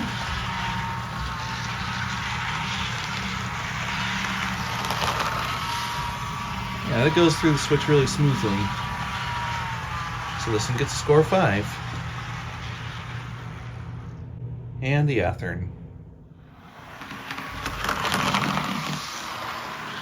No problems. Just that little bit of noise. It's going through nice and smooth. So there's another 5. Now regarding the scoring of the tracking ability, I mean, all of them really did pretty well here. But I have come across plenty of models before that would be pretty rough through those switches, or even have some occasional derailments, or just not want to make it through at all. So there are definitely models out there that could score a 1, 2, or a 3. But yeah, all the models that I'm reviewing here and comparing, they're going to be pretty reliable for their tracking ability. One more thing I'm checking in this comparison is the electrical reliability of the models. And I'm happy to say that all of them are perfectly reliable with their 8-wheel electrical pickup. I'm not encountering flickers or anything else, even with a bit of runtime and dirt on the wheels, so all of the models will get a 5 in this area. Now the next thing I want to test for each of these is their traction. And before I start that, I've made sure to clean up all the wheels just real quick using the old paper towel on the track method. So dirt won't play any factor into how much these can pull. And then as for the measurement, I don't have a pole meter on hand, but I have at least figured out a way to use a postage scale for getting a pretty close to accurate reading there, and found that 10 of my freight cars is equal to 0.8 ounces of traction force at least. So now getting on to the test, we'll of course look at the Stewart Cotto one first. And as for how I'll be scoring these, above 40 cars will be a 5. 31 to 40 will be a 4, 21 to 30 will be a 3, 11 to 20 will be a 2, and 10 or lower will be a 1. The Stewart has been averaging about 3.5 ounces of force, just pushing against the scale, slipping the wheels, for a tractive force equal to about 43 freight cars, so that's a rating of 5. And considering that all these models have a decent amount of weight and 8-wheel drive, I think we'll be seeing similar results from all of them. Roundhouse F7 is averaging about 3.4 ounces, or 42 freight cars, for a rating of 5. Proto 1000 F3 is averaging about 3.6 ounces, or the equivalent of 45 freight cars, again for a rating of 5. The MRC F7 for some reason doesn't have quite as good a traction as the others, registering at 2.7 ounces, giving it a pulling power of about 34 freight cars, so this one gets a rating of 4. Now the Model Power F7, unsurprisingly, has the most traction at 4.2 ounces on average, giving it a pulling power of about 52 freight cars and a rating of 5. Now for the MTH F3, I'm getting an average traction of 2.7 ounces, or about 36 freight cars. And I think some of that might be due to just kind of the bit of roughness in the gear mesh, which you can definitely hear. It's causing it to kind of bounce on the track. So it's not really getting the full smooth traction that most of the other models have been getting, and I think that's what is knocking down the ability to have better traction. So it gets a rating of 4. And finally, the Athearn Roundhouse F7, as I found in my earlier review, gets an average of 3.3 ounces, or 41 freight cars, for a rating of 5. Now the last thing that I wanted to check in the performance test was how warm the models get after extended running time, but then after thinking about it for a while, I realized that I don't really have a good way to actually measure that or rate it, so I'm just going to cross that off and consider the performance tests to be done here. So for overall scoring, the Stewart Cotto and the Athearn Roundhouse F units both get a score of 47, with the Stewart being the smoothest overall, while the Athearn manages to hit a slightly more realistic speed. The Proto 1000 gets a score of 46, being very close behind, being hurt only by its slower top speed. And then next is the Bachmann F7 with a score of 41, being just about as good of a runner as the others, but being noisier and just a little bit sloppier in a few areas. And then the MRC and Model Power F units both get a score of 40, with the MRC hitting a better top speed and just being a little bit better in a few other areas, while the Model Power is more efficient and more powerful. And then last is the MTH with a score of 38, being still a good overall runner, but being hurt in a few areas due to some of the mechanical quality issues, as well as the very high stall current and just overall lower efficiency of the model. And now for the final scores of each model. The Athearn Roundhouse F7 comes in first place with a score of 153, being excellent across the board in all categories. Next is the Stuart Cotto F3 with a score of 146, being slightly behind the detail of the Athearn, but also being a slightly better runner and is the best runner of the group. Next is the MTH F3, which has the best set of features and overall build quality. Even though it kind of falls behind a little bit in the performance area, it's still a very nice and well-built model. The Proto 1000 F3 comes in fourth with a score of 133, being an excellent runner, but kind of falling short in the detail department in certain areas. Then next is the MRC F7 with a score of 121, being kind of average across the board. And then next is the Model Power Metal Train F7 with a score of 119, falling short in detail, but being a very good runner with plenty of available power, while also being efficient. And then last place is the Bachmann Plus F7 with a score of 113, definitely falling short in detail compared to the other models, but still being a very good runner overall. Now, the last thing that I want to consider for each of these models is their value and what you're getting for your dollar. So I've looked up their average going prices, not the lowest or the highest, just the average that I've been able to find, usually on the secondhand market, of course, and in new in-box condition, so not used models that are out of box or beat up or anything like that. So with that in mind, and dividing the total score by the average price, coming in first place is the Bachmann Plus F7 with an average price of $40, giving it a value score of 2.83. Next is the Proto 1000 F3 with an average price of $50, giving it a score of 2.66, and even factoring in a few dollars for new gears, it still comes out in second place. Next is the MRC F7, also with an average price of around $50 new in box, giving it a value of 2.42. The Stuart Cotto comes in the middle with an average price of about $65 new in box, giving it a value of 2.25, so still a very good value there. And then the Model Power Metal Train F7 is probably the hardest to find of the bunch and is a little difficult to figure out an average price for this, but I eventually just kind of determined it's probably going to be about $60 to get one of these new in the box, giving it a value score of 1.98. The Athearn Roundhouse F7, these first production units, currently have an average discount store price of about $90, giving it a value of 1.7, and that may improve in the future, we'll see. And then last place is the MTH F3. I was finally able to find some that are sold separately in their boxes, not in a train set. And the average going price for those was about $85, giving it a value of 1.61. So to conclude this comparison, all of these are good models and all of them did well in one area or another. The best overall, though, as well as the best detailed, is the new Athearn Roundhouse F7. The best for its overall build quality and set of features is the MTH Starter F3. The best runner, best performing model is the Stuart Cotto F3, and the best value is the Bachmann Plus F7. So if you're looking at getting a new F unit for your railroad, but you're on a budget, then I hope that this comparison has been helpful to you in making the right decision for your railroad.